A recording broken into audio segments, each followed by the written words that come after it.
At 58, after 32 years serving my country, I thought I'd finally earned my peace. Instead, I discovered my younger sister had spent the last 6 months slowly poisoning me to death. The chelation machine hummed beside my hospital bed at Walter Reed, pulling heavy metals from my blood one measured drip at a time. Through the window, Washington's monuments pierced a gray November sky. Somewhere across the Potomac, in the house where we grew up, my sister Helen lay in another ICU fighting for her life. The irony burned worse than the IV line taped to my forearm. 4 months ago, I'd stood in that kitchen while Helen poured me what she called her special espresso blend. Carmen Reyes, the woman who'd raised us as much as our mother had, stumbled into my arm just as I lifted the cup. Hot liquid splashed across Italian tile worth more than my monthly pension. Carmen's whispered Spanish came fast and urgent against my ear. Por favor, no lo bebas, trust me. I thought her confused, age catching up, 62 years of service blurring her mind. Then Helen collapsed 5 minutes later after drinking from her own cup. The one meant for me. The one Carmen had switched when no one was watching. You see, the military teaches you to identify enemies. Uniforms, weapons, intent. But nothing prepares you for when the enemy wears your mother's smile and calls you sister. The doctor entered without knocking. Dr. Sarah Wu and I went back to Bagram, 2009. She'd stitched my shoulder after a mortar attack. Now she was reading my blood panel like a casualty report. The arsenic levels are dropping. Another week of treatment, maybe 2. You'll survive, Maggie. The word felt hollow. Survival implied something worth surviving for. Helen was my only sibling. Our father was sliding into Alzheimer's darkness. The family company my mother built was apparently being pillaged by the daughter who stayed home to protect it. Sarah pulled up a chair. Her white coat still bore that same coffee stain pattern near the pocket. Some things never changed. The sample you gave me tested at 47 milligrams per liter. That's 470 times the toxic threshold. 3 more days of exposure and we'd be having a very different conversation. My hands remained steady. 32 years of training doesn't evaporate just because the threat wore your sister's face. But something cold settled in my chest. Something that had nothing to do with the poison still filtering through my kidneys. How long had I been ingesting it? Sarah flipped through her tablet. Based on your chronic exposure markers, at least 6 months, possibly longer. The symptoms would have been subtle at first. Fatigue, headaches, nausea you'd attribute to stress or jet lag. February. I'd gone home for Dad's birthday, stayed 4 days. By day 2, I couldn't hold down food. Helen had made chicken soup, said I caught a flu. She'd sat beside my bed, cool cloth on my forehead, whispering that big sisters always took care of their little sisters. I'd believed her. April. Another visit. Heart palpitations so severe I'd checked myself into the base clinic. They'd run every cardiac test available, found nothing. Stress, they'd concluded. PTSD manifesting in new ways. Common for recent retirees adjusting to civilian life. June. The final trip. The one that should have killed me. Sarah's voice cut through the memory. You were lucky. Most arsenic poisoning goes undiagnosed until it's too late. If Carmen hadn't warned you, if your sister hadn't accidentally drunk from the wrong cup, she trailed off. We both knew how that sentence ended. A nurse appeared with another bag of IV fluid. The shift change was coming. Evening settling over the Capitol like a wool blanket, heavy and suffocating. Somewhere in Alexandria, Detective Sarah Martinez was probably still processing the crime scene. Our childhood home reduced to evidence tags and fingerprint powder. Sarah stood. I'll be back tomorrow morning. Your daughter called again. Emily's taking the first flight out of Boston. My chest tightened. Emily, 28 years old, halfway through her residency at Massachusetts General. We'd been rebuilding our relationship, slowly, carefully. After too many years of me choosing deployments over dance recitals, briefings over birthdays, she didn't need this. Didn't need to see her mother as a victim, her aunt as a monster. Tell her I'm stable. Tell her to focus on her patients. Sarah's expression said what her words didn't. Your daughter needs to see you alive, Maggie. Let her. The door closed with a soft click. Alone again, with the machines and the weight of everything I hadn't seen coming. Helen's hatred, Carmen's fear, the systematic dismantling of everything our mother had built, all happening while I collected medals and praised myself for serving something larger than family. They say blood is thicker than water, but arsenic, I learned, is thicker than both. Wow. 6 months earlier, June, the heat had already settled over Northern Virginia like a wet blanket. I'd driven my Jeep Wrangler from my apartment in D.C., windows down, trying to remember the last time I'd been home for more than a weekend. Retirement had been everything the brochures promised. Freedom, time, the space to finally figure out who Margaret Chen was when she wasn't Colonel Chen. Mostly, I discovered she was lonely. The house rose up on King Street like something from a historical society pamphlet. 4 stories of white colonial architecture, black shutters, a garden my mother had planted 40 years ago still blooming despite everything, worth $3.2 million, according to the last assessment Helen had sent me. Our mother would have hated the number. She'd bought it for $80,000 in 1978, back when Old Town Alexandria was where immigrants went to make something of themselves, not where lawyers went to make impressions. Helen's Mercedes sat in the circular drive, spotless, black. The vanity plate read Chen CFO. Subtle as a brick through a window, but that was Helen. She'd earned that title. Earned it by staying while I left, by sacrificing while I soared. Or so I told myself for 32 years. Carmen opened the door before I could knock. Her embrace was fierce, desperate. Up close, the changes hit harder, 20 pounds lighter. Skin hanging loose where it used to fill out with the warmth of constant cooking. Dark circles carved deep beneath eyes that had watched me grow up. Miss Maggie, gracias a Dios. So good to see you home. Her accent was thicker than I remembered. Stress did that, pulled you back toward your first language like a lifeline. I held her shoulders, studying her face. Carmen, are you okay? You look tired. Her eyes darted toward the staircase. Fine, fine. Just working hard. Miss Helen, she keeps everything so clean now. So much cleaning. Before I could press, Helen appeared at the top of the stairs.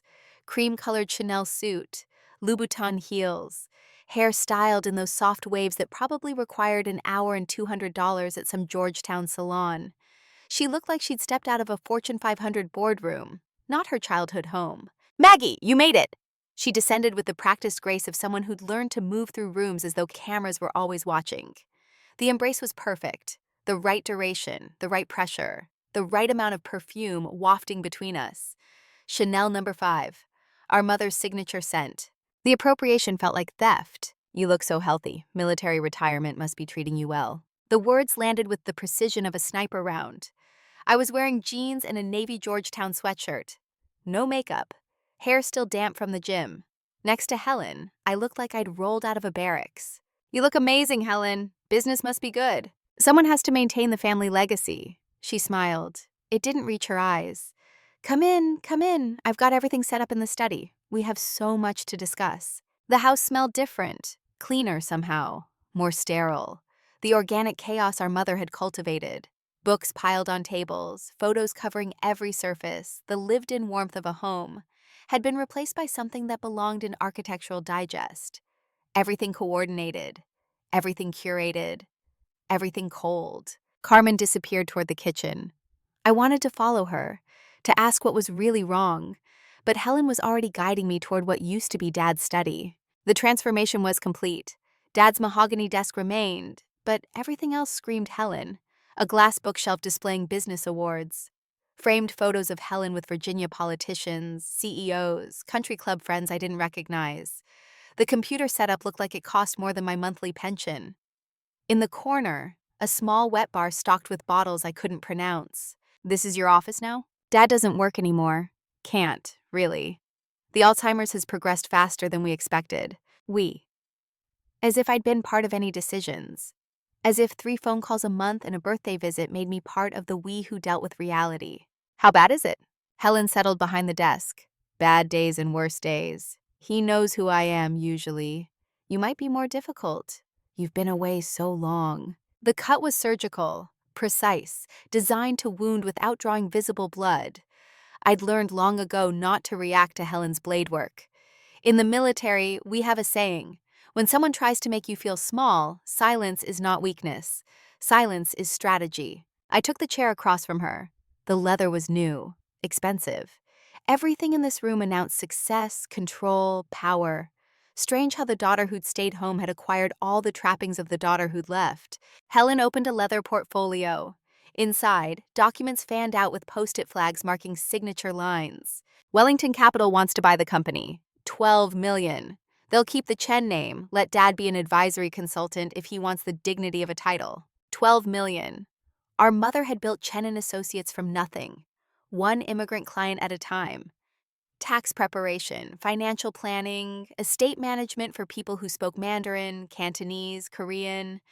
People who needed someone who understood that success in America meant different things when you started from a different place. That's a substantial offer.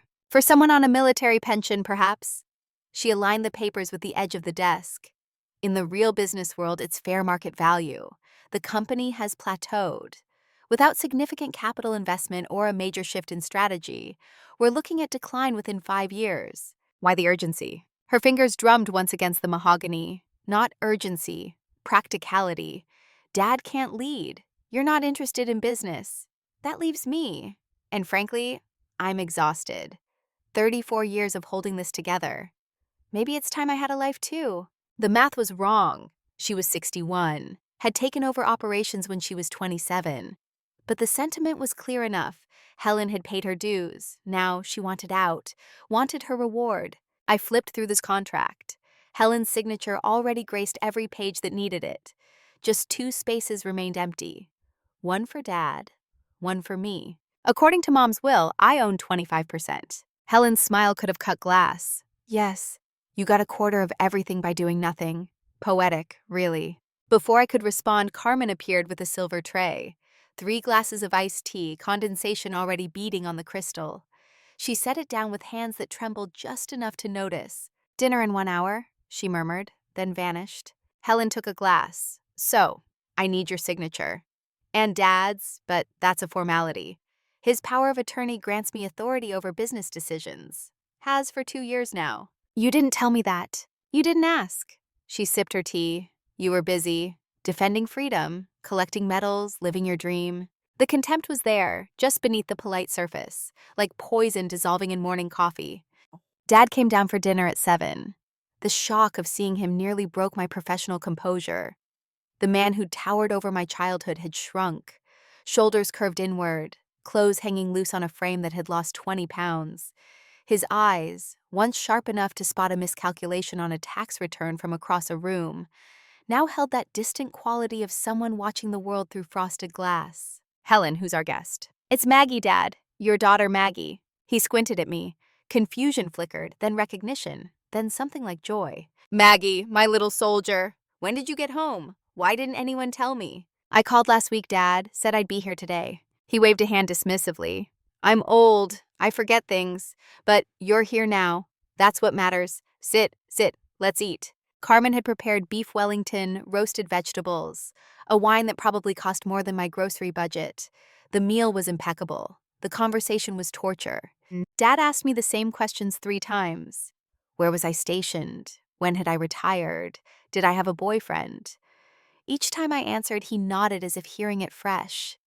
Each time Helen's expression grew tighter, more pinched, like watching someone slowly bleed out and being unable to stop it. She barely touched her food, just moved it around her plate, sipping wine instead, her 3rd glass. I'd been counting. "You're not eating," I said. "I'm on a diet." She set down her fork with surgical precision. "I've been exhausted lately. Need to lose weight, get healthy. Maybe once the company sells, I can finally take that vacation I've been planning for a decade." "Where would you go?" "Anywhere you're not." She laughed. It was supposed to sound like a joke. "The room is full of places I've never seen. Mom used to talk about Tuscany. Maybe I'll start there." Dad perked up at the mention of Mom. "Your mother loved Italy. We went for our anniversary, remember? 1985. Best trip of our lives."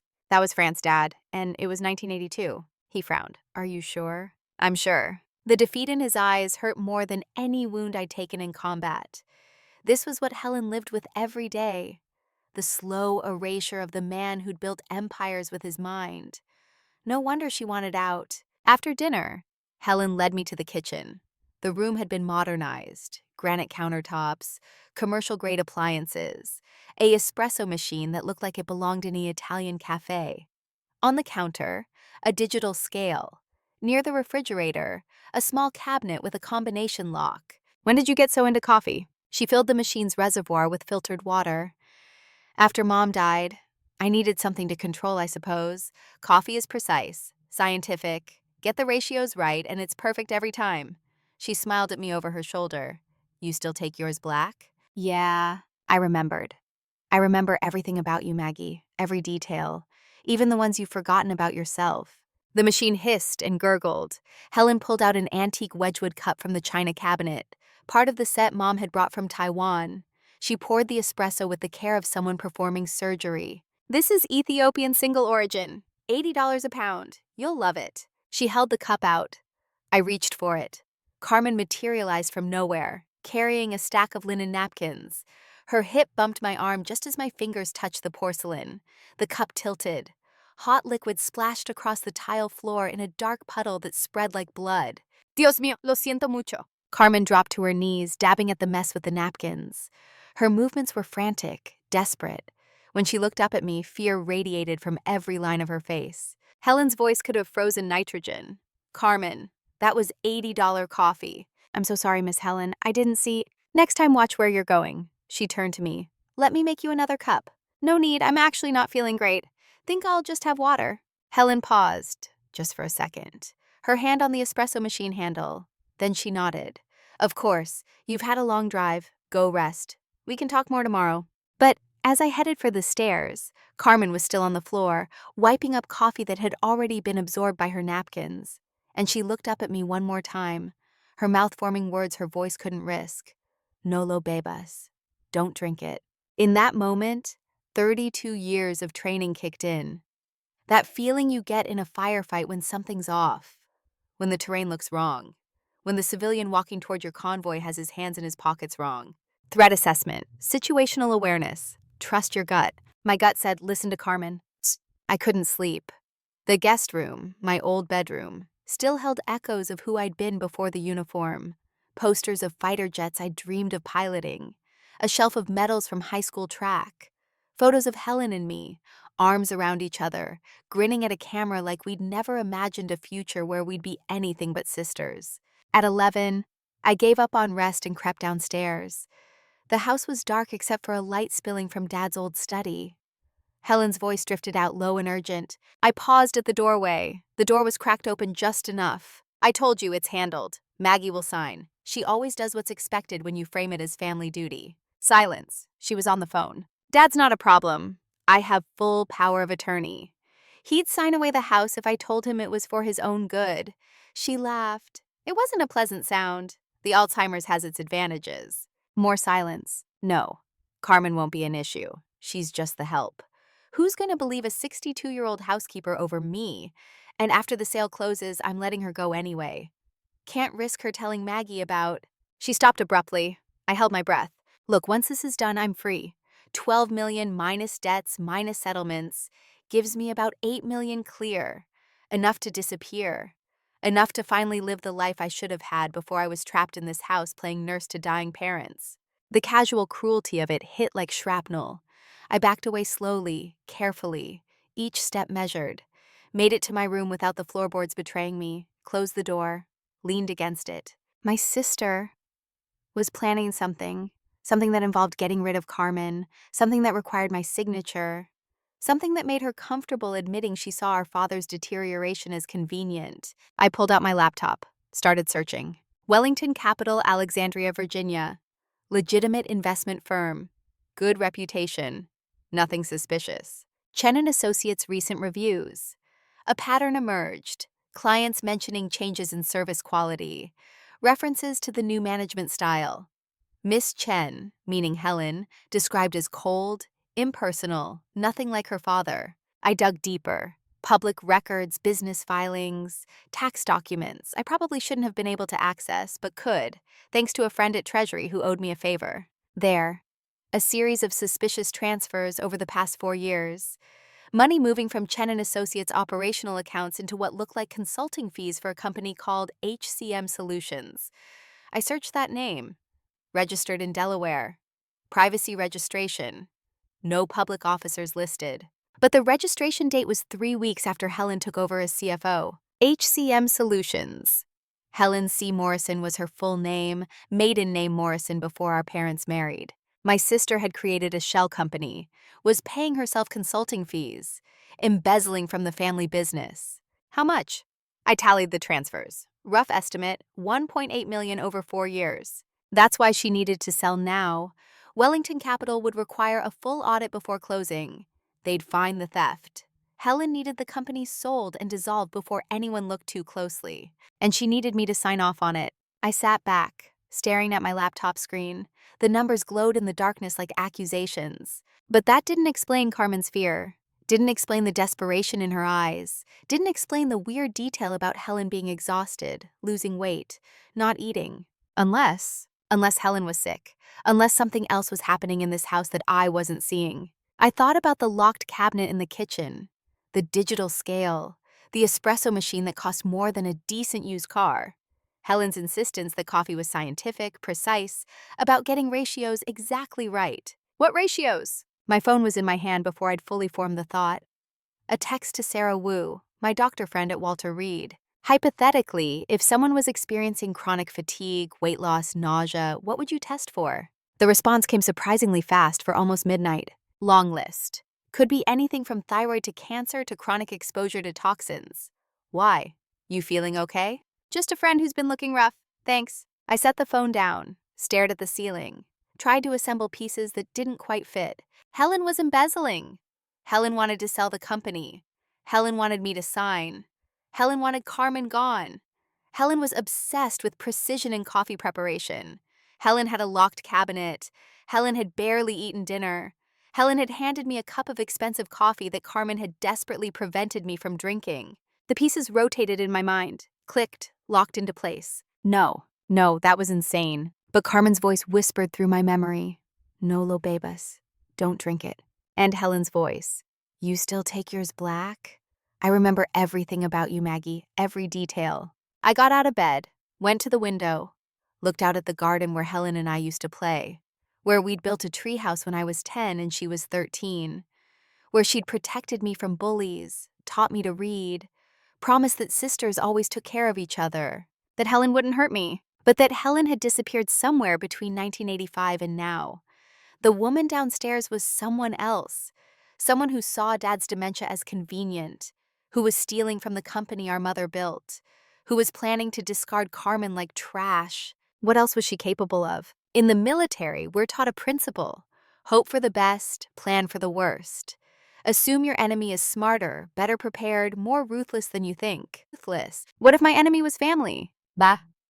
Morning came with heat and humidity that promised storms. I dressed carefully. Jeans, a fitted t-shirt, running shoes, clothes I could move in. Not that I expected physical threat, but after 32 years of combat zones, you learn. Always be ready to run. Downstairs, Helen was already in the kitchen. She'd changed into yoga pants and a silk blouse. Hair perfect, makeup flawless, the picture of successful executive on a casual Friday. Good morning. She was working the espresso machine again. I made your favorite. Actually, I'm going to grab coffee on the road. I have some errands to run. Her hand paused on the machine's lever. Errands? Need to hit the bank, stop by the base clinic, few other things. I'll be back this afternoon. Oh. She recovered smoothly. Of course, I'll save the coffee for later. Carmen appeared with a plate of eggs and toast. Her eyes met mine with an intensity that communicated everything words couldn't. I took the plate, made a show of eating while Helen sipped her own coffee and scrolled through her phone. Maggie, about the contract. I'm hoping you'll sign today. Wellington wants to move quickly. I need to review it more carefully. It's a big decision. You've had months to think about it. I sent you the preliminary documents in March, which I'd ignored while dealing with retirement paperwork and trying to reconnect with Emily. But I didn't say that. I'd feel better having a lawyer look at it. Helen's expression went flat. A lawyer. Standard practice for contracts this size. I'm your sister. You don't trust me? I trust you. I just want to be smart. The lie sat between us like a third person at the table. Helen knew it was a lie. I knew she knew. But we played our parts. Fine. Take your time. She stood abruptly. I have a conference call in 15 minutes. Make yourself at home. She left the kitchen. Her heels clicked against hardwood, fading toward the study. A door closed with more force than necessary. Carmen moved closer. Her voice dropped to barely a whisper. Miss Maggie, You need to leave this house. Why, Carmen, what's going on? She glanced toward the hallway. I can't explain, but you need to go. And when you come back, don't eat or drink anything Miss Helen gives you. Nothing. I caught her wrist gently. Carmen, you can tell me, whatever it is. Tears welled in her dark eyes. I'm just the housekeeper. No one listens to the housekeeper. I'm listening. She pulled away. Just be careful, mija, please. I already lost Miss Margaret. I can't lose you too. She fled before I could press further. I heard her footsteps on the stairs, then the soft click of her bedroom door. Third floor, the servants' quarters that weren't supposed to exist anymore but did in houses like this. I looked at the eggs on my plate, the toast, the orange juice in a crystal glass. Thought about Helen's precise ratios, her locked cabinet, her expensive espresso machine. I took my plate to the sink, scraped the food down the disposal, rinsed everything thoroughly, grabbed my keys and wallet. In the Jeep, I sat for a moment, made a decision that felt like stepping off a ledge. I pulled out one of the to-go cups from my gym bag, went back inside. Helen's voice drifted from the study, absorbed in her call. I slipped into the kitchen. The espresso machine had a cup sitting beneath the dispenser. Helen must have pulled another shot after I'd refused. I poured the espresso into my to-go cup, sealed it tight, slipped it into my bag. Evidence, or paranoia. Probably paranoia. But 32 years of training whispered, trust your gut. The Walter Reed campus sprawled across Northwest DC like a small city. I'd been here dozens of times for routine physicals, post-deployment checkups, the paperwork that documented 3 decades of service. Now I was here for something else entirely. Sarah Wu's office was in the research wing. She looked surprised when I walked in unannounced. Maggie, what's wrong? I need a favor, personal, confidential. She closed her laptop, gestured to the chair across from her desk. Talk to me. I pulled out the to-go cup. This is coffee my sister made this morning. I need you to test it. Test it for what? Whatever you can find, especially anything that shouldn't be there. She took the cup, studied it, then studied me. Why? Because our housekeeper has warned me twice not to drink anything Helen gives me.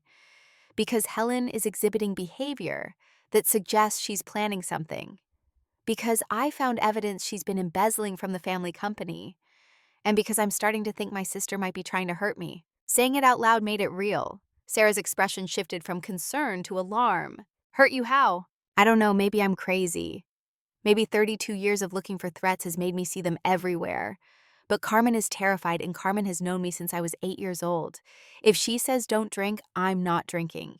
Sarah set the cup down carefully. I'll run a full panel, toxicology screen, everything. But Maggie, if you seriously think your sister is trying to harm you, you need to involve police. I need evidence first. Right now I have paranoia and a scared housekeeper. That's not enough. How soon can you get me results? I'll rush it. 48 hours. Maybe less if I pull some favors. She leaned forward. But in the meantime, you need to tell me something. Have you been feeling okay? Any symptoms, anything unusual? I paused, thought about February, April, the episodes I'd written off as stress and age. Fatigue, headaches, nausea, heart palpitations. But that's all been since I retired. PTSD probably. Adjustment disorder. When did it start? February. After I visited home for Dad's birthday. And these symptoms, they only happen when you're home? I'd been home twice since February. Both times I'd gotten sick. Both times Helen had taken care of me. The temperature in the room seemed to drop 10 degrees. Sarah's voice went very quiet. Maggie, I need you to come down to the lab right now. We're running blood work. Why? Because if I'm right about what I'm thinking, we need to establish baseline levels before any more time passes. Baseline levels of what? She was already standing, reaching for her phone. Let's find out. 3 hours later, I sat in an examination room while Sarah reviewed lab results on her tablet. Her face had gone professionally blank. The expression doctors use when they're about to deliver news that will change your life. Your arsenic levels are 86 micrograms per liter. I processed that number. Tried to remember toxicology briefings from combat training. What's normal? Under 10. Sarah set down her tablet. Maggie, you have chronic arsenic poisoning. Based on the accumulation pattern, I'd estimate you've been exposed for at least 6 months, possibly longer. The room tilted. I gripped the examination table edge. The coffee. It's in the coffee. I won't have results on that sample until tomorrow. But based on your blood work and the timing of your symptoms correlating with visits home, yes, I think someone has been systematically poisoning you. Helen, my sister Helen. Sarah pulled up a chair, sat directly in front of me, forced eye contact. Maggie, listen to me carefully. At your current levels, you're not in immediate danger of death.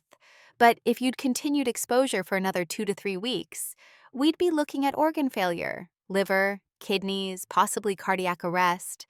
The symptoms would look like a heart attack or stroke, especially in a middle-aged veteran with PTSD.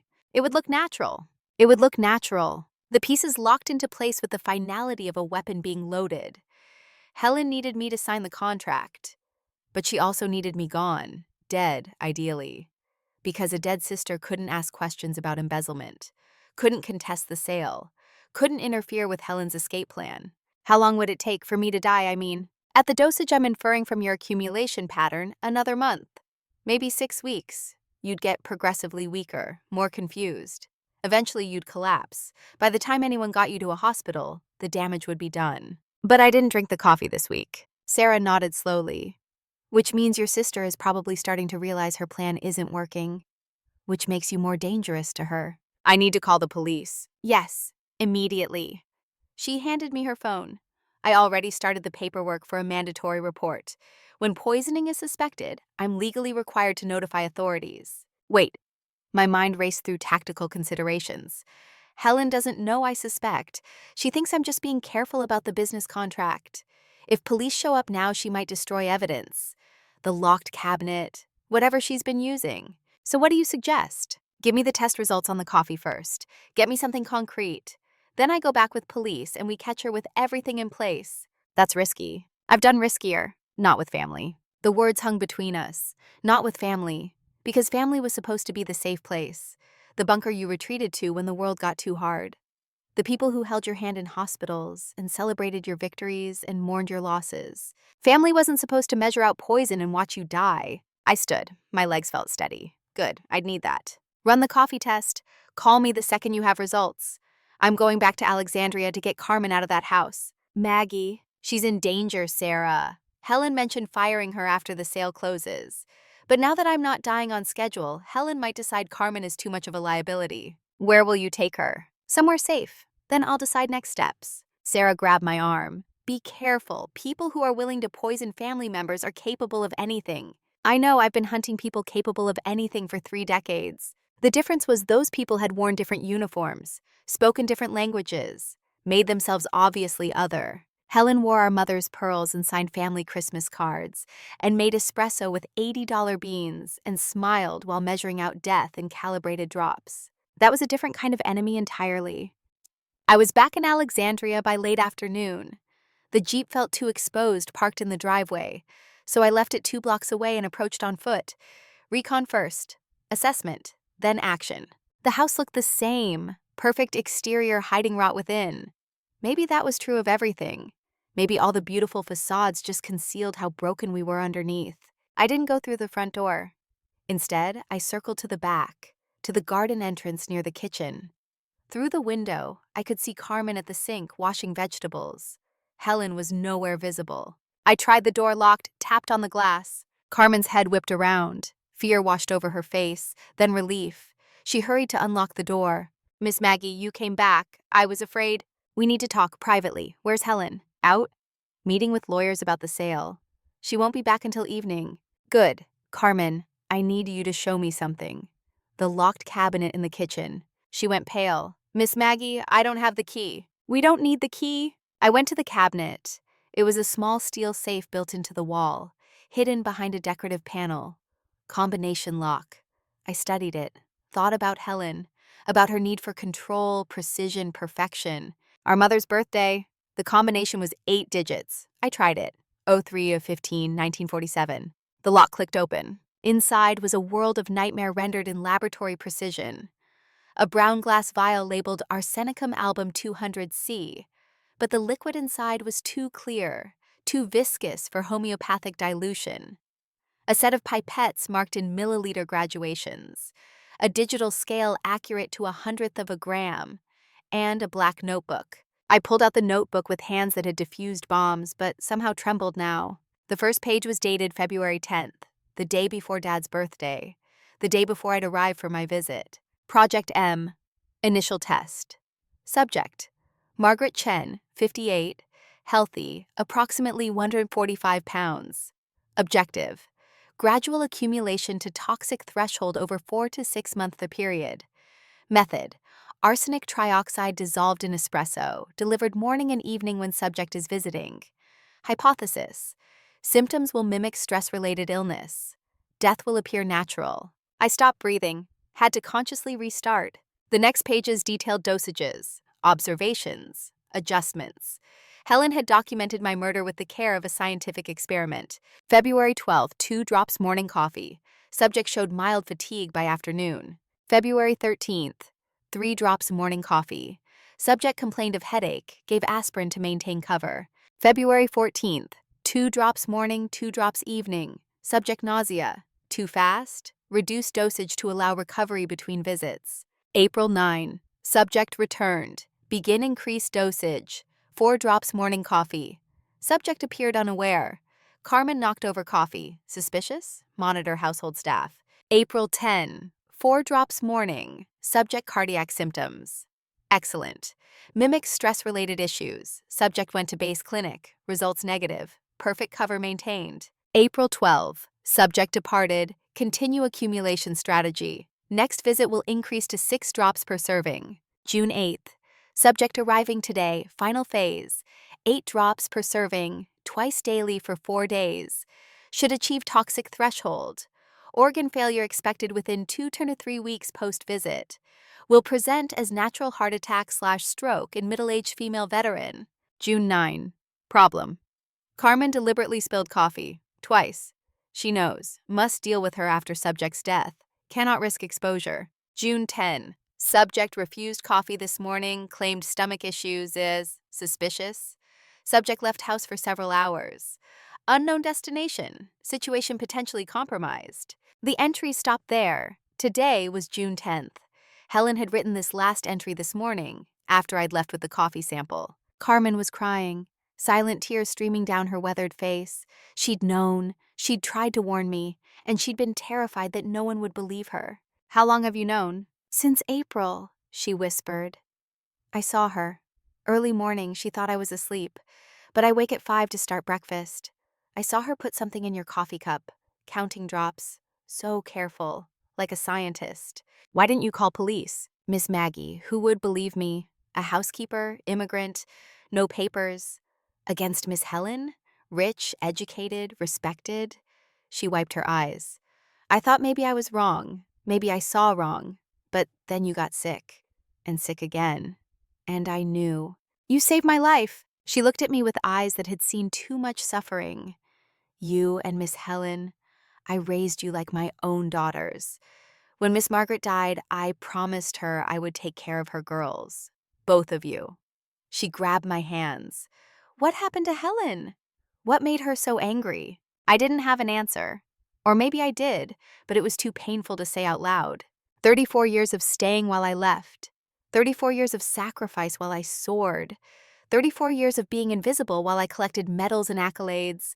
34 years of watching everyone praise the daughter who'd escaped while no one saw the daughter who'd stayed. At some point, love had curdled into hatred, and hatred had become murder. Carmen, pack a bag, you're leaving with me, right now. Where will I go? Somewhere safe. A hotel, maybe. Or my apartment in DC. But you're not staying in this house. What about Mr. Chen? What about Helen? I looked at the notebook in my hands. The meticulous documentation of my planned death. Helen is going to jail, and Dad is going to be devastated. But that was tomorrow's problem. Today's problem was getting Carmen out before Helen returned. Was preserving evidence. Was calling Detective Sarah Martinez, who'd worked the homicide division for 20 years and would know exactly what to do with a poisoning case. I photographed every page of the notebook, every item in the cabinet. Used my phone's camera to document everything while Carmen packed her essentials. When we heard the garage door opener activate, we froze. Helen, home early. I grabbed Carmen's arm. Back door, now. We slipped out through the kitchen just as Helen's voice called from the front of the house. Maggie, are you home? We made it to the Jeep. Carmen climbed in, clutching a small duffel bag that represented 62 years of life. I started the engine. Behind us, Helen appeared at the front door. Her eyes found mine through the windshield. Even at this distance, I could see the calculation happening. The moment she realized I knew. I'd hunted enemies in a dozen countries. I'd faced down insurgents and terrorists and people who'd sworn to kill me. But I'd never seen anything as cold as my sister's expression in that moment. She didn't run after us, didn't shout, just stood there, watching me take her housekeeper, her evidence, her carefully constructed plan. Then she turned and went back inside. I drove. Carmen sat silent beside me, rosary beads wrapped around her fingers. My phone buzzed. A text from Sarah. Call me. Urgent. I pulled over 3 blocks away. Dialed. The coffee sample tested positive. Arsenic trioxide, 47 milligrams per liter. Maggie, that's a lethal dose. 3 cups over 3 days would have killed you. I know, I found her notebook. She's been planning this for months. Where are you? Away from the house. I have Carmen. And I have evidence. I'm calling police now. Good. Sarah paused. I'm sorry, Maggie. I'm so sorry it's your sister. Yeah, me too. I hung up, dialed Detective Sarah Martinez, explained everything. The embezzlement, the poisoning, the notebook, the test results. She listened without interrupting. Then, stay where you are. I'm sending a unit to the house now, and I need you to come to the station to give a formal statement. What about Helen? We'll bring her in for questioning. With the evidence you're describing, we'll have enough for an arrest warrant. After I hung up, I sat in the Jeep with Carmen, watching Alexandria's late afternoon traffic flow past like life was normal. Like sisters didn't poison sisters. Like families didn't implode over money and resentment and 34 years of silent rage. Carmen spoke softly. What will happen to Miss Helen? Prison. For attempted murder, definitely. Maybe more when they dig into the financials. And Mr. Chen? He'll be destroyed. But at least he'll be alive to be destroyed. We sat in silence. In the distance, sirens began to wail, racing toward the house on King Street, where 2 sisters had once built a treehouse and promised to always take care of each other. Some promises, it turned out, had expiration dates. They say blood is thicker than water, but arsenic, I learned, is thicker than both. The Alexandria Police Department interview room smelled like burned coffee and institutional disinfectant. Detective Sarah Martinez sat across from me, digital recorder between us, her eyes carrying the weariness of someone who'd seen too many families destroy themselves. Walk me through the timeline again.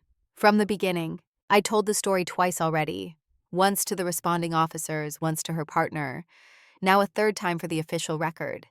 Each retelling made it more real, carved the truth deeper into stone until there was no pretending this was nightmare instead of memory. February 10th. I came home for Dad's birthday. Helen made coffee every morning. By the second day, I couldn't keep food down. Thought it was flu. And she took care of you. Yes. Brought me soup, cold compresses, medicine, played the concerned sister perfectly. Martinez's pen moved across her notepad in quick, efficient strokes. She was 50-something, Latina, wedding ring worn thin from years of twisting it during interrogations. Her suit jacket hung on the chair back, revealing a shoulder holster she didn't bother hiding. April visit? Same pattern. Coffee every morning. This time heart palpitations, chest pain. Bad enough I checked into the base clinic. They ran full cardiac workup, found nothing. 'Cause they weren't looking for poison. No one looks for poison from family. She glanced up at that. Her expression said she'd seen enough to know better. Family is where the knife goes deepest, especially when money's involved. Through the one-way glass, I could see Carmen in another room, giving her own statement to Martinez's partner. The older woman sat rigid, hands folded, speaking with the careful precision of someone whose immigration status had taught her that every word mattered. My phone buzzed. A text from Sarah Wu. Helen's blood work confirms massive arsenic poisoning. Acute exposure, not chronic like yours. She drank what was meant for you. ICU says she'll survive, but needs extended treatment. The relief and horror of that twisted together until I couldn't separate them. My sister would live. My sister who tried to kill me would live to face what she'd done. Detective Martinez read something on her own phone. Forensics team just finished at the house. They're bringing in everything from the locked cabinet. The lab will confirm, but preliminary testing shows arsenic trioxide in the vial. Pure. Military-grade concentration. Where does someone buy military-grade arsenic? That's what we're about to find out. She leaned back. Your sister has a chemistry degree from UVA. Did you know that? I didn't. Helen had graduated while I was at the Air Force Academy. We'd been living separate lives already by then, connected only by obligatory phone calls and holiday visits. She worked in pharmaceutical research for 3 years before joining your father's company, had access to restricted chemicals. We're pulling employment records now. The pieces assembled themselves into a portrait I didn't want to see. Helen hadn't acted on impulse. This was years in the making. The chemistry knowledge, the access, the slow accumulation of resentment until it fermented into something murderous. What about Dad? Does he know? Not yet. We need your permission to question him, given his condition. He has Alzheimer's, early stage, but he's not always lucid, which makes him vulnerable. Martinez's voice went hard. If your sister was manipulating him financially, and the preliminary review suggests she was, we need documentation. Power of attorney papers, bank authorizations, any contracts he signed recently. The business sale. Helen said she had full power of attorney, that Dad would sign anything she presented. We'll need to verify that. And we'll need to see the sale contract you were asked to sign. It's at the house. We'll get it. Martinez stood, gathered her files. You should know. We're going to arrest your sister as soon as she's medically stable. The charges will be attempted murder, embezzlement, and depending on what else we find, possibly elder abuse. When will that be? Doctors say 3 to 5 days. She's strong, your sister. Survived a dose that should have killed her. The bitterness in my throat tasted like arsenic itself. Helen always was a survivor. Carmen and I checked into a Marriott near Pentagon City. 2 rooms, adjoining door. I told her to order room service, rest, try to sleep. She nodded, but I knew she wouldn't. Women who'd spent 62 years taking care of others didn't suddenly learn to let themselves be cared for. I sat on my bed, laptop open, trying to make sense of financial documents I'd been ignoring for years. The company my mother built. The legacy Helen had systematically dismantled. Chen & Associates had been profitable through 2018. Revenue steady, client retention high, Dad still actively involved in major decisions. Then Mom died. The 2019 statements showed a dip, expected given the transition. But 2020, 2021, 2022 showed consistent profit margins. Until I looked closer. Consulting fees to HCM Solutions, $47,000 per quarter. Marketing expenses to Chen Strategic Services, $35,000 per quarter. Technology infrastructure to Morrison Tech, consulting, $28,000 per quarter. All companies registered to Delaware addresses, all with privacy protections, all owned, I was now certain, by Helen. She'd been careful. No single amount large enough to trigger automatic audits, spread across categories that looked legitimate. But over 4 years, it added up to $1.76 million. Our mother had died leaving the company worth approximately $8 million.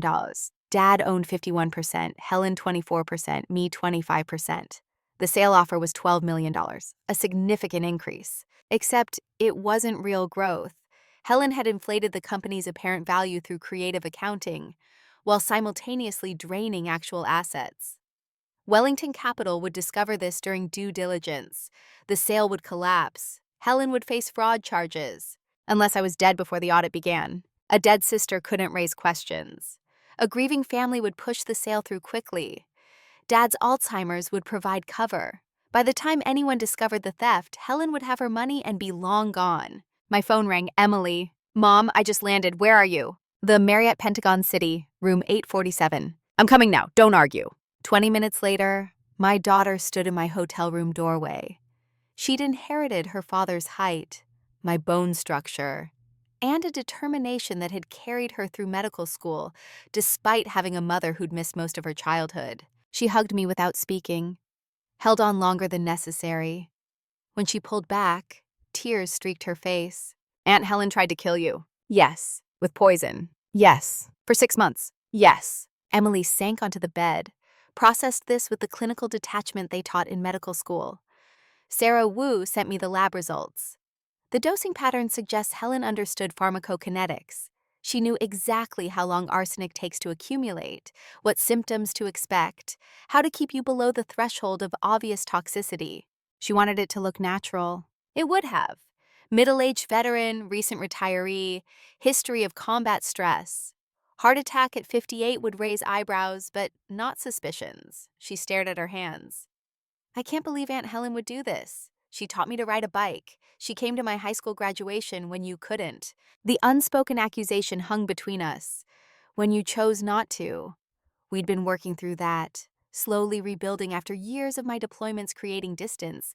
Emily had every right to resent. People aren't just one thing. Helen was a good aunt and a would-be murderer. Both things are true. How do you reconcile that? You don't. You just hold both truths and try not to let either one erase the other. Emily leaned against my shoulder. We sat like that for a long time, not speaking, just existing in the space where family should mean safety, but sometimes meant danger. Eventually, she asked the question I'd been avoiding. Why did she hate you so much? I don't think she hated me. I think she hated what I represented. Freedom, choice, recognition. All the things she sacrificed while I flourished. That's not your fault. No, but it's not entirely hers either. The call came at 6 a.m. Detective Martinez, voice tight with controlled urgency. Your sister's awake, stable enough to talk. I'm heading to the hospital now. You want to be there? Yes. She might not say anything with you present. I need to see her. Martinez paused. Understood. But Maggie, you need to prepare yourself. People who do what Helen did don't usually show remorse. They show justification. I'm aware. Innova Alexandria Hospital's ICU was a maze of beeping machines and hushed voices. Helen's room was at the end, guarded by a uniformed officer who checked my ID against a list before letting me pass. She looked smaller in the hospital bed. Tubes running from her arms, monitor wires disappearing under her gown, oxygen cannula under her nose. Her hair, usually perfect, hung limp and greasy.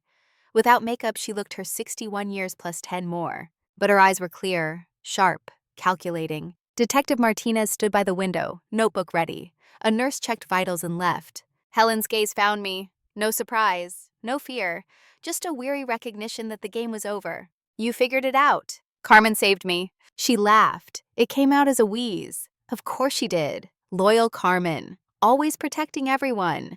Did you know she threatened to quit twice in the past year? I convinced her to stay. Told her dad needed consistency, that change would confuse him. You wanted her there so she wouldn't talk to me. I wanted her there because good help is hard to find. Helen adjusted the oxygen cannula with hands that trembled from medication, not emotion. But yes, I knew she suspected. I saw her watching, so I watched her back. Made sure she understood that her immigration status depended on my goodwill. You threatened her. I protected my interests. Martinez stepped forward. Ms. Chen, you have the right to remain silent. Anything you say can and will be used against you. You have the right to an attorney. I don't need the speech, detective. I know my rights. I'm also a pragmatist. My actions are documented in my own handwriting. There's no defense here. So let's skip the theater. You're confessing to attempted murder? I'm acknowledging reality. Helen's voice was flat, affectless. I poisoned my sister over a period of 6 months with the intention of causing her death in a manner that would appear natural. I embezzled $1.76 million from our family company. I manipulated our father's deteriorating mental condition to gain financial control. All of this is factual and provable. Why? The question came from me, not Martinez. Helen's eyes swung back, and for the first time, something like emotion cracked through. Why? You really want to know why? Yes. She struggled to sit up, gave up, let her head fall back against the pillow. Because you took everything. You took the life I was supposed to have. I joined the military. That didn't take anything from you. You left. You got to leave. Her voice rose, monitors beeping faster. Do you know what Mom said to me when you enlisted? She said, Helen, you're so good with your father. You understand the business. We need you here. Not we want you. We need you. Because God forbid Margaret Chen doesn't get to fly around the world playing soldier while someone actually holds this family together. I could have come home. You could have asked. Asked what? Asked you to give up your precious military career? Your medals and rank and respect? She spit the words like poison. You were the daughter who made them proud. I was the daughter who was useful. That's not true. It's completely true. And you know what the worst part was? You didn't even notice. You'd come home twice a year, everyone would fawn over you, ask about your exciting life, your important work. And I'd be invisible. Just the daughter who stayed. The one doing exactly what was expected, which meant doing nothing worth mentioning. A nurse appeared at the commotion. Detective Martinez waved her off. Helen continued, voice dropping back to that eerie flatness. For 34 years, I sacrificed. My career in pharmaceutical research, gone because Dad needed help. My relationships, non-existent because I was always here. My life, completely consumed by being the good daughter while you got to be the celebrated one. Her eyes locked on mine. And then you retired, with your full pension, your accolades, your freedom. And you were just going to waltz back and claim a quarter of everything I'd built? Everything I'd sacrificed for? I didn't build it, Helen. Mom and Dad did. I kept it alive. The business was dying when Dad started declining. I rebuilt client relationships, modernized operations, expanded services. Every bit of growth in the past 5 years was me. And the embezzlement? Payment for 34 years of unpaid labor. That's not how family works. No, Helen smiled. Family is where you give everything and get nothing, where sacrifice is expected and resentment is swallowed, where the daughter who leaves is praised and the daughter who stays is pitied. So you decided to kill me. I decided to claim what was mine, the company, the money, the freedom. All of it should have been mine by right of being the one who stayed, but I would have signed over my shares. If you'd asked, don't. Her monitor spiked again. Don't you dare say you would have helped. You had 30 years to help. You had 30 years to come home, to share the burden, to see that I was drowning. But you were too busy being important. Detective Martinez's voice cut through. Ms. Chen, you understand this confession will be used in court? I understand. Helen closed her eyes. I also understand I'll spend the rest of my life in prison. I poisoned my sister with premeditation over months. I documented my crime in writing. There's no jury in the world that won't convict me. She opened her eyes again. One last look at me. But at least everyone will finally know. The perfect Maggie Chen, war hero, decorated officer, wasn't so perfect that her own sister didn't want her dead. The nurse returned, this time insistent. Blood pressure too high. Everyone out. In the hallway, Martinez closed her notebook. Well, that was straightforward. She didn't deny anything. People who commit crimes this calculated often don't. In her mind, she's been wronged. The murder attempt was justice. Was she right? About me not seeing her suffering? Martinez looked at me squarely. Doesn't matter. Suffering doesn't justify murder. Plenty of people sacrifice for family and don't turn to arsenic. But she wasn't wrong. No. Martinez's voice gentled slightly. She wasn't wrong about being overlooked, but she was wrong about how to fix it. Dad's nurse let me into his room at the assisted living facility Helen had moved him to 3 months ago. I hadn't known about the move. Helen said she'd discussed it with me. Another lie among thousands. He sat in a recliner by the window, staring at Arlington Cemetery's white headstones visible in the distance. At 78, he'd outlived his wife, his business, and now his family's integrity. Hi, Dad. He turned. Confusion flickered, then recognition, then joy. Maggie, my little soldier, you came to visit. Yes, Dad, I came to visit. Where's Helen? Usually Helen brings you. Dad, I need to talk to you about Helen. The joy dimmed. His hands, spotted with age and trembling slightly, gripped the armrests. Is she okay? Did something happen? Dad has Alzheimer's. The doctors say it's progressing. How much of this would he remember? How much should I tell someone whose mind was already betraying him? But he was my father. He deserved truth. Helen's in the hospital. She's going to be okay physically. But Dad, there's something you need to know. I told him everything. The poisoning, the embezzlement, the documented plan to kill me. I watched his face cycle through disbelief, horror, denial, and finally, devastating acceptance. When I finished, he was crying, silent tears tracking through the deep lines of his face. I failed her. No, Dad, I failed both of you. His voice broke. After your mother died, I couldn't function. The grief was so heavy. I let Helen handle everything because I couldn't bear to. And you were so far away, doing important things. I told myself you didn't need me. I needed you. I know. He reached for my hand. And Helen needed me to see her, to really see her, not just as the daughter who stayed, but as a person who was suffering. And I was too wrapped up in my own pain to notice. You didn't make Helen poison me. No. But I made it possible. I created a situation where one daughter carried everything, and the other daughter got all the glory. He wiped his eyes. What kind of father does that? A human one. We sat in silence. Through the window, a burial ceremony was unfolding in Arlington. A flag-draped coffin, uniformed soldiers, a family learning to live with absence. What happens now? Dad asked. Helen will be arrested when she's medically cleared. She'll go to trial. She'll probably spend the rest of her life in prison. And the company? The sale won't happen. Not with the embezzlement. We'll probably have to liquidate, pay back clients, settle debts. Everything your mother built, everything Helen dismantled. I squeezed his hand. But Mom would care more about us surviving than preserving a business. Would she? Dad's question hung in the air. Your mother believed family was everything. She believed sacrifice for family was noble.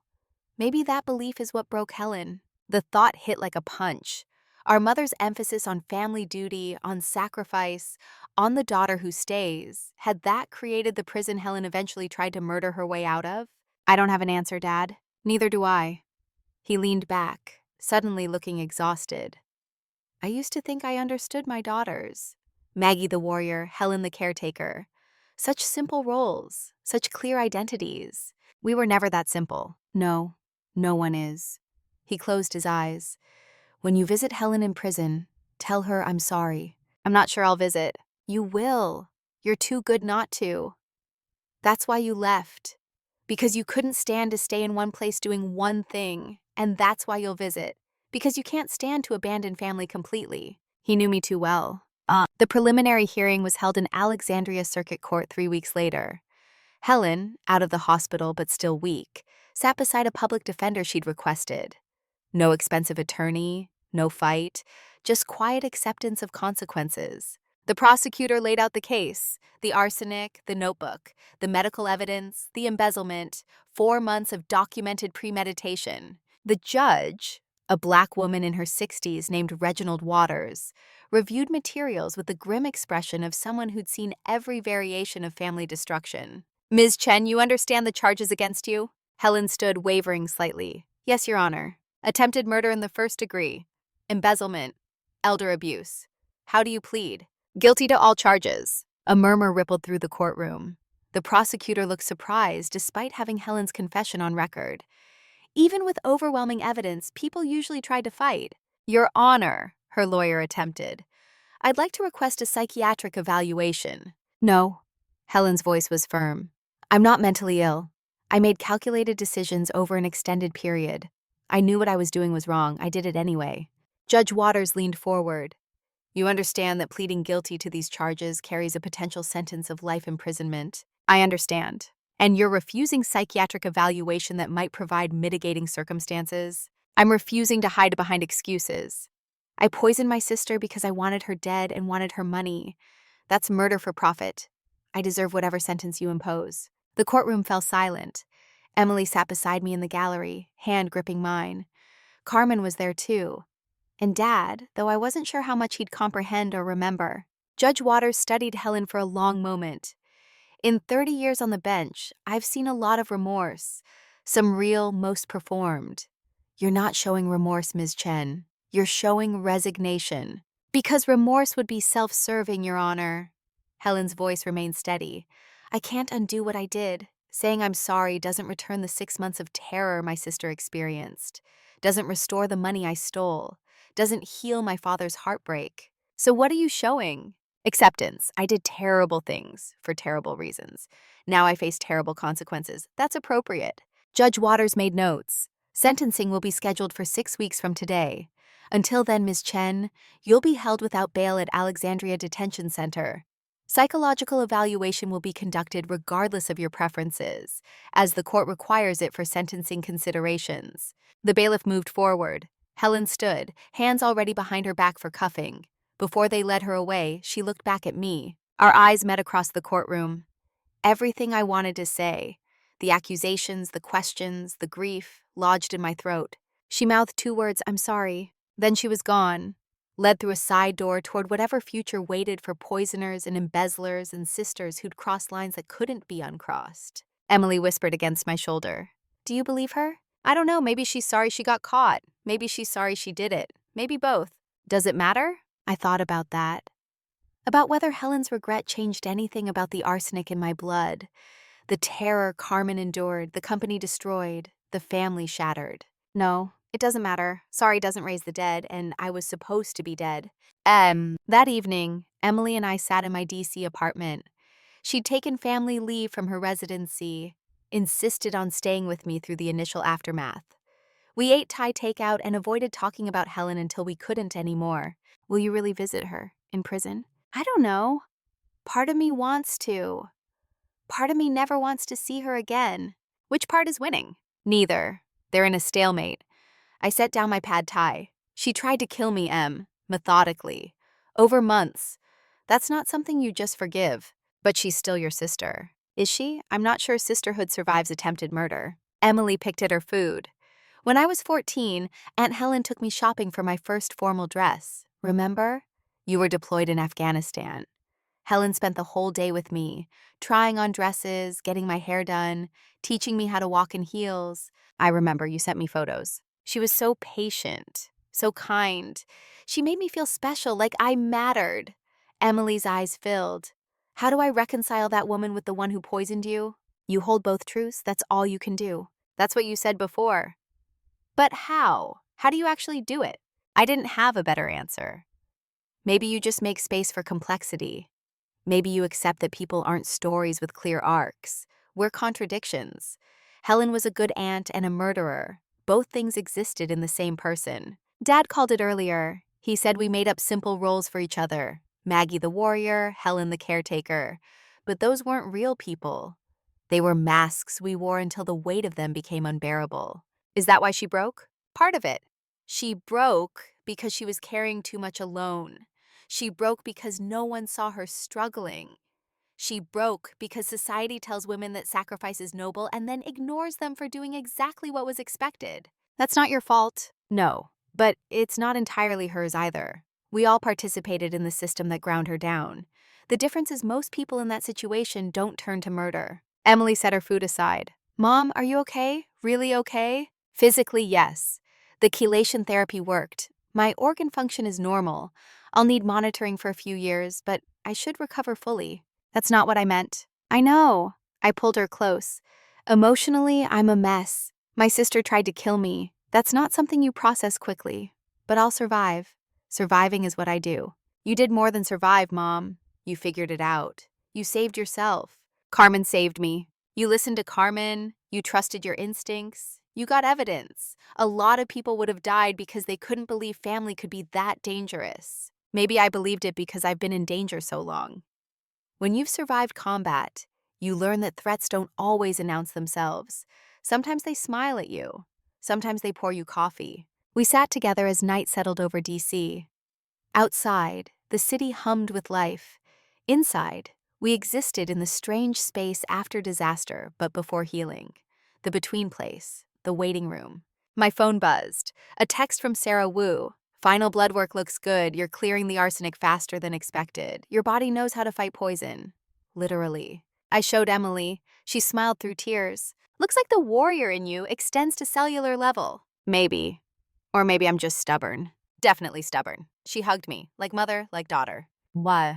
Carmen moved into my spare bedroom. She couldn't go back to the King Street house. It was a crime scene, then would be sold to cover Helen's legal debts. At 62, she faced starting over with nothing but the clothes we'd escaped with, and 34 years of memories in a house that was never really hers. I can find somewhere else, Miss Maggie. You don't need an old woman in your way. Carmen, you saved my life. This apartment is as much yours as mine for as long as you want. What will I do? I'm too old to find new work. My papers, they're complicated. Your papers will be fine. I know immigration lawyers. Good ones. We'll figure it out. Why are you being so kind? After everything, you're the one person who acted with pure courage. You risked your safety, your livelihood, your immigration status to save me. That's not something I forget. She cried then, the deep, wrenching sobs of someone who'd held fear inside for too long. I held her and let her break. When she recovered, she said something that stayed with me. Miss Helen, she was not always like this. When you girls were young, she loved you so much. She would read to you every night, would let you paint her nails, would dance with you in the kitchen. I remember. Something broke in her after Miss Margaret died, like a crack in porcelain. You don't see it at first, but then it spreads and spreads until the whole thing shatters. What broke her? Carmen thought about that. I think she broke herself, piece by piece. Every time she said yes when she wanted to say no. Every time she smiled when she wanted to scream. Every time she swallowed anger instead of speaking it. Little breaks over and over, until there was nothing left but rage. Could I have stopped it? No, mija, this was Helen's choice. You can't save people from themselves. But I could have seen her, really seen her. Maybe. Carmen wiped her eyes. But maybe Helen didn't want to be seen. Sometimes people hide their pain so well. They forget they're hiding it. They forget there's anything underneath but duty. Oh. The psychiatric evaluation arrived 6 weeks later, delivered to the prosecutor and the judge. The psychologist had spent 10 hours interviewing Helen, reviewing her history, administering tests. The conclusion: Helen was completely sane. No personality disorder, no psychotic break, no mental illness that would mitigate responsibility. Just a woman who'd made calculated decisions driven by resentment, greed, and 34 years of accumulated grievances. The doctor noted Helen's intelligence, her meticulous planning, her understanding of right and wrong. He noted that she'd carefully researched arsenic's effects, dosing schedules, symptom progression. She'd kept detailed records not out of mental illness, but out of scientific training. This was, in his professional opinion, rational evil. Evil chosen deliberately, executed precisely, justified through elaborate mental frameworks that framed murder as reclamation of what was rightfully hers. The sentencing hearing was scheduled for November 15th. 2 days before, Helen's lawyer called me. My client would like to speak with you before sentencing. I don't think that's a good idea. She says there are things she needs to say, things that didn't come out in the confession. She confessed to everything, not to why, not really. He paused. Look, you don't owe her anything, but she's your sister. This might be your last chance to talk before she goes away for life. I sat with that for a long time after hanging up. Did I want to hear Helen's explanations? Did it matter why she'd poisoned me when the result was the same? Emily thought I should go. Dad, in one of his lucid moments, thought I should go. Carmen said it was my choice, and she'd support whatever I decided. In the end, I went because not going felt like letting Helen win. Like letting her take one more thing, my agency, my choice, my closure. The Alexandria Detention Center visitor room was exactly as depressing as expected. Concrete block walls, fluorescent lighting, metal tables bolted to the floor, guards watching from corners. Helen was brought in wearing orange scrubs, hands cuffed in front. She'd lost more weight. Hair completely gray now, pulled back in a simple ponytail. No makeup, no jewelry, no armor. She sat across from me. The guard uncuffed her hands, stepped back to give us the illusion of privacy. Thank you for coming. I didn't come for you. I came for me. Fair enough. She folded her hands on the table. I'm going to get life, you know.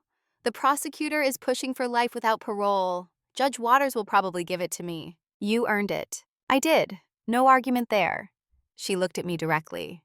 But I wanted to tell you something before I disappear into the prison system forever. What? I didn't hate you. I hated what you represented, but I didn't hate you. There's a difference? Yes. Helen's voice was steady, almost clinical. You were the symbol of everything I couldn't have. Freedom, recognition, respect, choice. Every time you came home with stories of deployments and missions and challenges overcome, it reminded me that I was stuck in place, frozen in time while you traveled through it. I never asked you to stay. Mom did. Dad did. And I said yes because that's what good daughters do. She laughed bitterly. The first yes is easy. It's all the yeses after that kill you. Because once you start sacrificing, stopping feels like admitting the previous sacrifices were pointless. So you kept sacrificing until you broke. I kept sacrificing until I realized I'd given everything and received nothing. No gratitude, no recognition. Just the expectation that I'd keep giving because that's what I'd always done. You got the company. I got the burden of the company. There's a difference. She shifted in her seat. Do you know what people said at Mom's funeral? They said, "Thank God Helen was here. Maggie's off saving the world, but Helen's here doing the real work." And I thought, yes, finally someone sees me. But it wasn't real seeing.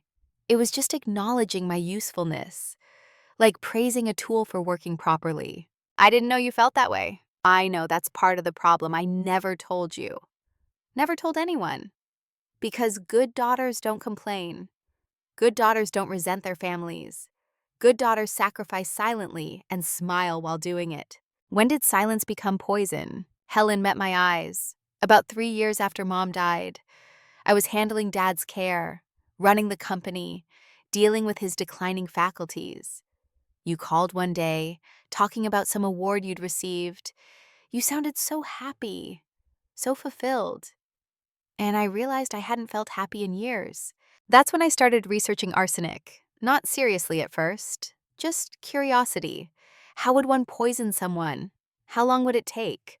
What would the symptoms look like? You researched my murder for 3 years before attempting it? No, I researched the theoretical possibility for 3 years. The actual decision came later, when Wellington Capital made their offer, when I realized that you coming home meant losing control, that your 25% ownership meant you'd have questions about the missing money, that everything I'd built, including my escape plan, was contingent on you not being around to interfere. So you decided to kill me. I decided to remove an obstacle. Helen's voice went flat again. That's how I framed it in my head. Not murder, not killing my sister, just removing an obstacle to the life I deserved. How do you remove someone from your heart enough to measure out their death in drops? You stop thinking of them as human. You make them a symbol, a representation, the enemy. She paused. That's what soldiers do, isn't it? You don't think about the humanity of targets. You think about objectives. Don't compare my service to your murder. I'm not justifying, I'm explaining. And the explanation is this. I dehumanized you just enough to make your death abstract. A problem solved rather than a life ended. We sat in silence. Around us, other visitors and inmates conducted their own painful conversations. Girlfriends crying, children confused, parents aging. Helen spoke again, softer now. I want you to know something else. When I drank that coffee and realized what I'd done, my first thought wasn't fear. It was relief. Relief that it was over. That I wouldn't have to be the person planning your death anymore. That maybe dying was easier than living with what I'd become. You wanted to die? Part of me did. The part that remembered being your sister before I became your would-be murderer. She wiped her eyes with the heels of her hands. I loved you once, Maggie. Before the resentment, before the jealousy. I really did love you. I loved you too. Past tense. Present tense would be a lie. I know. Helen stood. The guard moved forward. One more thing. When you remember me, try to remember the sister who taught you to ride a bike, who read you stories, who protected you from bullies. That person existed. She was real before I killed her. Then she was led away, orange scrubs disappearing through steel doors that locked with finality. I sat alone at the metal table, trying to hold all the Helens at once. The loving sister, the bitter woman, the patient aunt, the methodical poisoner, the protective daughter, the embezzler, the woman who'd taught me to ride a bike, and the woman who'd measured out my death with scientific precision. In the military, we're taught to see the enemy as other. But Helen wasn't other. She was family, which meant she was partly me. And I was partly her. We'd grown from the same roots, breathed the same air, learned love from the same parents. If circumstances had been different, if I'd been the one who stayed and she'd been the one who left, would our roles have reversed? Would I have been the one measuring arsenic? I wanted to say no. Wanted to believe I was fundamentally different, morally superior, incapable of such evil. But honesty required admitting the possibility that given enough resentment, enough isolation, enough years of invisible sacrifice, I might have broken too. Different circumstances might have fractured me in different ways. That was the terrifying truth Helen had forced me to see. That sisters weren't just the people you grew up with. They were mirrors reflecting who you might have been, who you might become, who you'd never wanted to admit you could be. The guard cleared his throat. Visiting hours over, ma'am. I left the detention center and drove through Alexandria's evening traffic. Past the house on King Street where we'd grown up. Past the company building with Mom's name still on the sign. Past Arlington Cemetery where Mom was buried and where Dad would join her soon. Carmen had dinner waiting when I got home. Simple pasta, the kind Mom used to make. We ate in comfortable silence. Two women who'd survived the same poison delivered by the same hand. Afterward, I called Emily. How did it go? She apologized, explained, showed remorse I'm not sure was real. Do you feel better? No, but I feel finished. That's something. Yeah, that's something. The sentencing hearing was brief.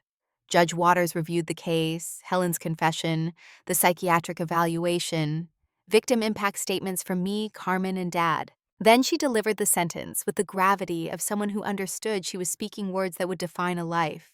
Helen Chen, you have committed heinous crimes with premeditation and calculation. You poisoned your sister over months, embezzled from your family, and manipulated a vulnerable elderly man. You have shown remorse, but remorse doesn't undo harm. I sentence you to 30 years in federal prison without possibility of parole. You will also make restitution to your victims in amounts to be determined by civil proceedings. 30 years. Helen was 61. She'd be 91 when released, if she lived that long. Her face showed nothing. No surprise, no relief, no grief. Just that same flat acceptance. Court adjourned. Helen was let out. Emily squeezed my hand. Dad, sitting beside me in his wheelchair, asked when we were having dinner. His mind had already moved on, protected by the Alzheimer's that let him forget what the rest of us would carry forever. Outside the courthouse, news cameras waited. I'd been avoiding media, but Detective Martinez had warned me they'd want a statement eventually. Colonel Chen, how does it feel to know your sister will spend the rest of her life in prison? The microphones pushed close. I looked at the reporters, young, eager, ready to reduce complex tragedy to sound bites and headlines. It feels like everyone lost. That's all I'm gonna say. Do you forgive her? I don't know yet. Ask me in 30 years. That night, alone in my apartment while Carmen slept and Emily had returned to Boston, I opened my laptop, started a document I wasn't sure I'd ever finish, a letter to my sister. I wrote for hours about anger and grief and the space between forgiveness and condemnation, about loving someone and hating what they'd done, about understanding without excusing, about holding complexity in a world that wanted simple narratives.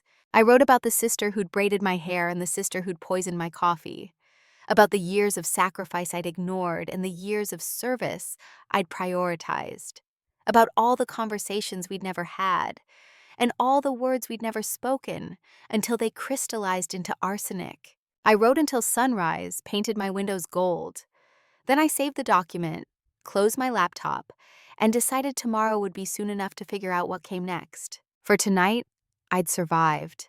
And surviving meant I got to carry forward all the complicated, contradictory, painful truths about family and betrayal and the space between. The military taught me to identify enemies, but life taught me something harder. Sometimes the enemy wears the face of love, and sometimes love survives even attempted murder. And sometimes surviving is the bravest thing you can do. Helen would spend 30 years in prison. I would spend those same 30 years figuring out how to be whole again. Both of us sentenced, in our own ways, to live with what she'd done. But I'd be doing my living free, and that was something Helen could never poison. Spring arrived 6 months after the sentencing, bringing cherry blossoms to D.C. and paperwork that threatened to bury me alive. Chen & Associates was being liquidated. Every client file needed review. Every account needed reconciliation. Every asset needed valuation before we could begin the process of making people whole. I sat in the King Street office, now stripped of Helen's personal touches, reduced to the functional workspace Mom had originally created, with 3 attorneys and 2 forensic accountants. The conference table was covered in spreadsheets documenting 4 years of theft. The clients who were defrauded directly will be compensated first. Richard Hayes, the senior attorney, pushed a stack of files toward me. After that, we'll address your father's losses, then general creditors. You and your sister's ownership shares are last in line, meaning we get nothing. Meaning you get whatever's left after everyone else is made whole. Based on preliminary numbers, that's approximately $400,000. Split between you and your father, assuming the court doesn't seize your sister's share entirely for restitution. Mom had built an $8 million company. Helen had reduced it to rubble and pocket change. How long will the process take? 18 months, maybe 2 years. Hayes closed the file. I'm sorry, Colonel. Your mother deserved better than this. So did a lot of people. Emily arrived after the lawyers left, bringing sandwiches neither of us would eat. She'd negotiated a reduced residency schedule to spend more time in D.C., helping manage Dad's care and supporting me through the liquidation. Her attending physicians understood. Family crisis, medical leave, the infrastructure of sympathy that appeared when disasters struck. How bad? She unpacked the food with hands that had steadied during codes and surgeries, but trembled now. We're essentially broke.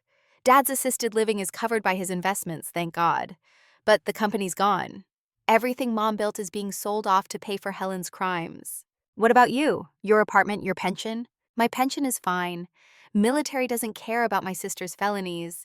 And the apartment is mine, bought with my own money. But the inheritance we were supposed to have, the family legacy, it's gone. Emily sat beside me. We have something better than money. What's that? We're alive. We're together. We're not in prison for murdering each other. The bar for family success has gotten impressively low. She laughed. It was good to hear laughter in this building again. When was the last time anyone laughed here? Probably before Mom died. Probably before Helen started her slow descent into resentment and arsenic. Mom, can I ask you something? Always. Do you blame yourself for not seeing Helen's pain? I'd been expecting this question for months, had practiced answers that sounded wise and healed. But Emily deserved truth. Every day, every single day, I think about all the times I could have asked her how she really was, could have offered to come home more, could have insisted on sharing the burden instead of collecting medals while she collected responsibilities. But those thoughts don't change anything? No, they just make the past heavier. Emily pulled out her phone. There's something I want to show you. She scrolled through photos. This is from my 8th grade science fair, remember? I wasn't there. I was in Iraq. Right. But look at who was. She turned the screen. Helen stood beside teenage Emily, both beaming at a poster board about renewable energy. Aunt Helen took the day off work, helped me set up, stayed the whole day even though the fair was boring as hell. When I won second place, she took me to dinner to celebrate. She was a good aunt. She was the best aunt. Emily's voice cracked. And that's what makes this so hard, because I can't just hate her. I can't just write her off as a monster. She was wonderful to me while planning to murder you. Both things are true, and I don't know how to hold them. You hold them carefully, with a lot of space between them so they don't crash together and cut you. Is that what you do? I'm trying to. Most days I fail. We sat in the office as afternoon light slanted through windows Mom had installed in 1982. This building had seen births and deaths and marriages and divorces and immigration victories and financial disasters. It had witnessed the full spectrum of human experience, filtered through tax codes and estate planning. Now it was witnessing its own ending. What will you do when this is all settled? Emily gestured at the files. I don't know, maybe consult for veteran organizations, maybe teach. Maybe finally take that trip to Tuscany that Mom always wanted. You should. Mom would like that. Maybe. I stood, stretched muscles that had been sitting too long. But first I need to do something I've been avoiding. What? Visit Helen. Pet. The Federal Correctional Institution at Alderson, West Virginia, was 3 hours from D.C. Minimum security, though Helen's crimes warranted maximum. The prosecutor had argued for it, but Judge Waters considered Helen's lack of criminal history, her cooperation, her age. Alderson was where white-collar criminals went to serve their time with some semblance of dignity intact. I'd been putting off this visit for 7 months. Every week I told myself I'd go. Every week I found reasons not to. But Emily was right. I needed closure. Needed to face Helen one more time outside the courtroom's formal structure. The visiting room at Alderson was nicer than the detention center. Windows with actual views, tables that weren't bolted down, vending machines offering snacks that didn't look institutional. The illusion of normalcy wrapped around the reality of incarceration. Helen appeared wearing khaki prison uniform, looking healthier than she had at sentencing. She'd gained back some weight. Color had returned to her face. Her hair was still gray but neatly trimmed, styled with whatever implements inmates were allowed. She sat across from me, folded her hands on the table, waited. You look better. The observation came out before I could filter it. I eat regularly here. Sleep on schedule. No stress of running a company I was embezzling from. She smiled without humor. Turns out prison routine suits me. I'd brought nothing. No photos, no gifts, no symbolic olive branches. Just myself and 7 months of questions that had been circling like vultures. Why did you want me to visit? Because you're the only family I have left. Dad can't remember me most days. Carmen won't speak to me, which I understand. Emily sends cards but won't visit. You're it. That's not my problem. No, it's mine. She looked at me directly. I'm not asking for forgiveness. I'm not asking for reconciliation. I'm asking for connection, for someone who knew me before I became this. You've always been this. The poison was just the revelation. Maybe. Helen considered that. Or maybe I became this gradually, so slowly no one noticed until it was too late, including me. The room hummed with other conversations. Mothers and children, wives and husbands. People maintaining relationships through bars and boundaries. I wondered how many of them were here for attempted murder. How many for poisoning their siblings? I read your psychiatric evaluation, the full version, not just the summary. Did you know they released those to victims? No. It said you showed no remorse initially, that you framed your actions as rational responses to perceived injustice. They called it motivated reasoning and moral disengagement. That's accurate. For the first few months, I believed I'd been justified, that you deserved what I'd done. And now? Now I understand that believing something doesn't make it true. Helen's voice was steady, clinical. I spent 34 years building a narrative where I was the victim and you were the villain. That narrative felt real, felt true. But it was just a story I told myself to justify increasingly terrible actions. When did you realize that? Month 3, here. I was assigned to the kitchen, peeling potatoes with a woman who'd embezzled from a charity. She talked about how the charity had underpaid her, overworked her, taken her for granted, how she'd earned that money through years of unappreciated labor. I heard myself in every word, and I realized she was just as wrong as I was. You can't steal from people and call it justice. You can't poison your sister and call it reclamation. So you've had an epiphany. I've had therapy. Mandatory, 3 times a week. My therapist is relentless. She makes me examine every justification, every rationalization. It's exhausting. Good, Helen laughed. Yeah, good, I deserve exhaustion. We sat in silence. Outside the windows, West Virginia mountains rolled green into the distance. Helen would see those mountains every day for 30 years, would watch seasons change while her life remained frozen at 61. Dad's getting worse. I broke the silence because someone had to. The Alzheimer's is accelerating. Some days he thinks Mom is still alive. Some days he doesn't recognize anyone. Does he ask about me? When he's lucid, yes. When he's not, he talks about his daughters as if we're still children. Sometimes he tells stories about teaching you accounting, about you being so good with numbers even at 10. Helen's composure cracked slightly. I loved working with Dad.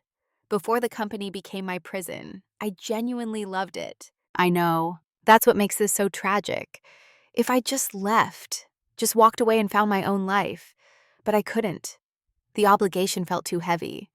And then I'd invested so much time that leaving felt like admitting it was all wasted. Sunk cost fallacy killed our family, among other things.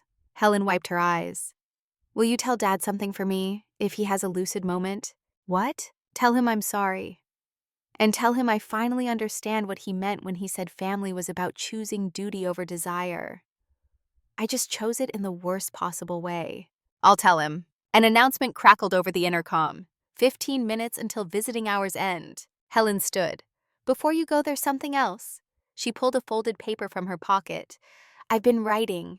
In here, that's what people do. Write their stories, their regrets, their attempts at meaning. I don't want to read your memoir. It's not a memoir. It's letters. To you. To Dad, to Carmen, to Emily. Things I needed to say but couldn't say in person. She held out the paper.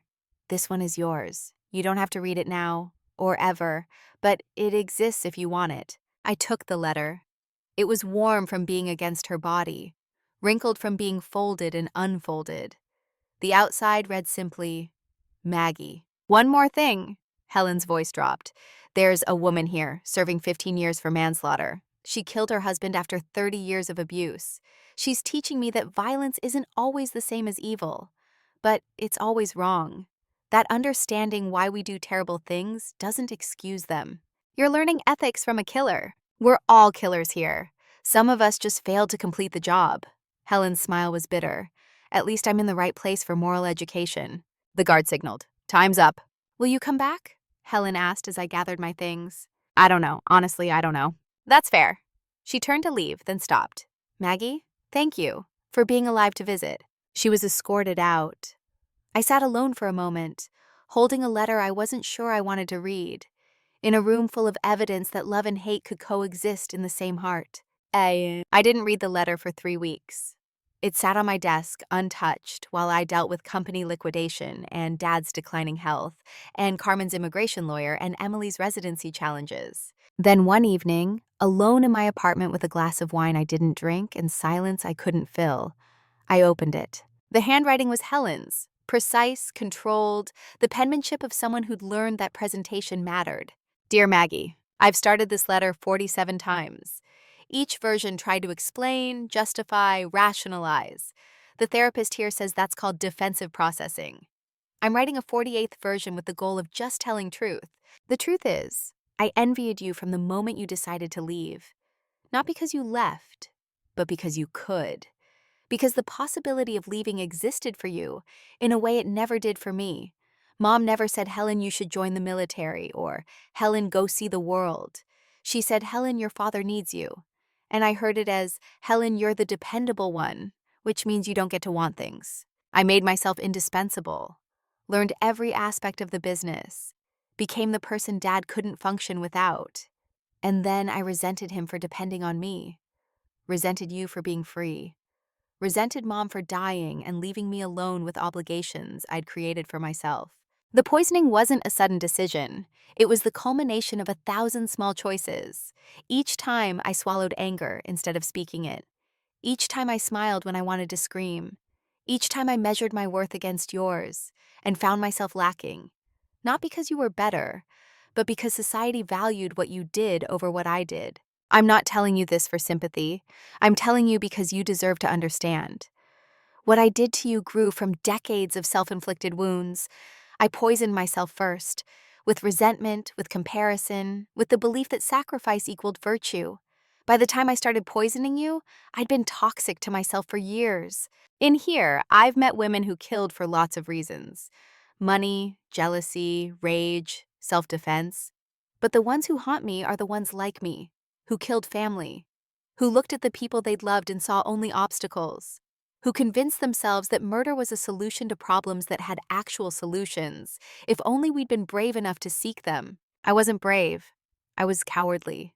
Too cowardly to leave. Too cowardly to speak.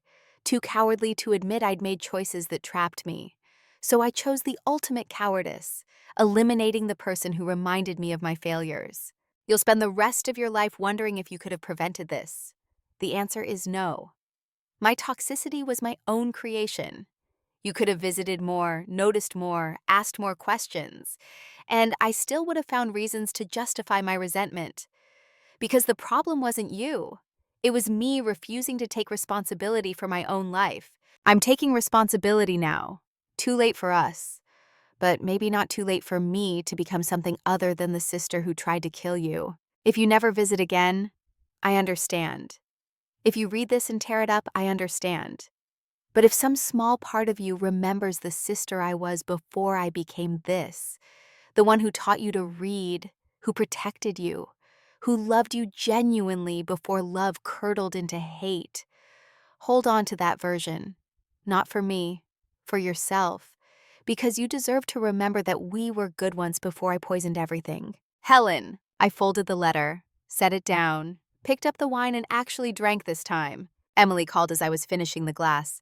How are you? I just read Helen's letter. And she's trying, genuinely trying to understand what she became. I don't know if that changes anything, but it exists. Does it make you feel better? No. But it makes me feel less alone in being confused. That's something. Yeah, that's something. Yeah. Dad died in year 2, 18 months after Helen's sentencing, on a Tuesday in August. Peaceful, the nurses said, in his sleep, without pain. His body had been ready for a while. His mind had already left months ago, wandering in memories where Mom was alive and his daughters were young, and everything still felt possible. The funeral was small. Emily, Carmen, me. A handful of Dad's old clients who'd remained loyal despite the scandal. Sarah Wu, Detective Martinez surprisingly, in civilian clothes that looked uncomfortable on someone used to authority. We buried him next to Mom in Arlington, 2 graves side by side, just as they'd slept for 50 years. The military honor guard performed their ceremony with precision that would have made Dad proud. Folded flag, rifle salute, taps echoing across white headstones. Emily delivered the eulogy. She talked about a grandfather who'd taken her fishing, who'd taught her about compound interest, who'd shown her that immigrants could build empires through hard work and integrity. She didn't mention Helen, didn't mention the scandal, just spoke about the man before he became a victim. After the service, as people drifted toward their cars, Carmen approached me. "Your father was a good man." He was. Imperfect but good. Miss Helen should have been here. I thought about that. Requested permission for Helen to attend with a guard escort. The prison had denied it. Too much media attention, too much security risk, too much potential for turning a funeral into spectacle. She wanted to be, they wouldn't allow it. Then we should tell her he died well, with family, with honor. She would want to know. "You're a better person than I am, Carmen." "No, mija. Just an older one. Age teaches you that holding on to anger is exhausting." She squeezed my hand. "Your father loved both his daughters. That love didn't make him blind to Helen's crimes. Both truths can exist." Everyone kept saying that. Both truths can exist. As if truth was spacious enough to hold contradictions. As if you could love someone and be glad they were in prison. As if family could mean both safety and danger. Maybe it could. Maybe I just hadn't learned how yet. The liquidation of Chen and Associates finalized in December of year 2. Final checks were distributed to defrauded clients. The building on King Street sold to a tech startup. Office furniture went to auction. File cabinets were digitized and destroyed. 34 years of my mother's work reduced to electronic records and a check for $178,000, my half of what remained. It wasn't nothing. It wasn't what it should have been. I deposited the check and tried to feel something other than exhaustion. Emily finished her residency in June of year 3, matched to a hospital in Baltimore, close enough to visit regularly, but far enough to build her own life. She'd specialized in emergency medicine. I asked her once if that choice was related to almost losing me. Maybe. She'd packed boxes in my apartment, preparing for her move. Or maybe I just liked the pace, the immediate impact, knowing whether you saved someone or lost them. "You're good at it." "I learned from the best." She smiled. "You've been saving people your whole career. I'm just following tradition." "I didn't save you from Helen, but you saved yourself. That counts." "Does it?" "Mom, you survived attempted murder and turned your sister's confession into evidence and helped put her in prison where she can't hurt anyone else. That's not nothing." "It's not everything either. Nothing ever is." Emily taped a box shut. "You're allowed to be proud of surviving while also being sad about what you lost. Both things can exist. I know, I've been told." She laughed. Maybe because it's true. I started teaching at Georgetown in the fall of year 3, a seminar on military logistics and strategic planning. Adjunct position, 2 classes a week, more about giving myself structure than needing income. The students were bright and naive, convinced that strategy could solve everything if you just planned thoroughly enough. I didn't tell them about Helen. Didn't explain that sometimes the perfect plan gets executed and still fails because humans aren't variables that stay constant. But I taught them to look for threats in unexpected places, to trust instincts, to understand that the most dangerous enemies often look like allies. One student asked how to recognize betrayal before it happened. You can't. Not always. Sometimes people hide their intentions so well that noticing would require constant suspicion. And living in constant suspicion isn't living. So what do? You build relationships where honesty is possible. You create spaces where people can express pain before it becomes poison. You don't assume sacrifice is noble. Sometimes it's just martyrdom wearing a prettier name. The student looked confused. That sounds personal, Colonel. Everything tactical is personal if you dig deep enough. Carmen became a citizen 18 months after the trial, in year 3. The immigration lawyer I'd hired was aggressive and thorough, building a case around Carmen's 40 years of continuous presence, her U.S.-born son, her critical role in preventing a murder. The judge approved her application in record time. We celebrated at a restaurant in Georgetown. Carmen wore her Sunday best and cried through the entire meal. Emily gave a toast about bravery coming in many forms. Some carried weapons, some carried warnings. To Carmen, who saved my mother's life, Emily raised her glass. And who taught me what real courage looks like? Carmen wiped her eyes. I was so scared. Every day. but more scared of what would happen if I stayed quiet. You did the right thing. She looked at me, but it broke a family. Helen broke the family. You just documented it. Still, she twisted her napkin. I think about her sometimes. Wonder if she's okay. If prison is too hard. If she's alone. Emily's expression hardened. Don't waste your compassion on her, Carmen. She tried to kill my mother. I know, but I raised her too. When she was little, she was so sweet, so careful with everything. I remember her at 8 years old, crying because she'd accidentally stepped on a snail. People change. Emily's voice was ice. No, Carmen shook her head. People reveal. The Helen who cried about snails and the Helen who measured arsenic were the same person. We just saw the part she wanted us to see. It's terrifying. Yes, but also human. We all have parts we hide. Most of us just hide better things. I visited Helen twice more that first year. Once in spring, once in fall. The visits were easier, but no less complicated. She looked healthier each time, more settled into the routine of incarceration. She'd taken classes, earned her teaching credential, was helping other inmates with GED prep. You're thriving in prison. I didn't mean it as an accusation, but it sounded like one. Not thriving, existing, there's a difference. She'd changed, subtly, softer somehow, less defended. Prison therapists are good. They have to be.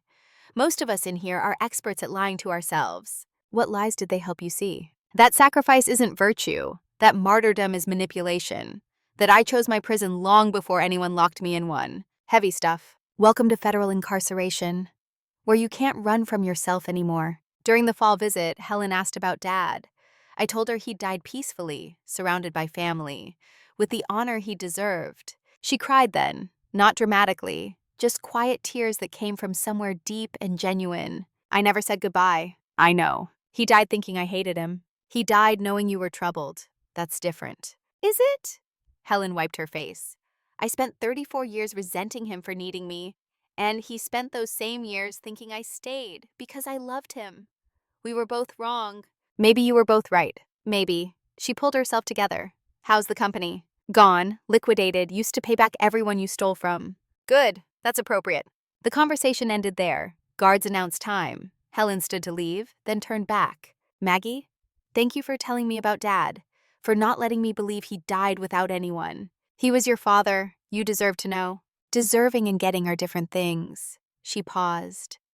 You didn't have to visit, didn't have to tell me, but you did. That says something about you. What does it say? That you're better than I was. No, I'm just lucky I wasn't tested the same way. Yeah. 2 years became 3. 3 became 5. Life developed a rhythm that felt almost normal.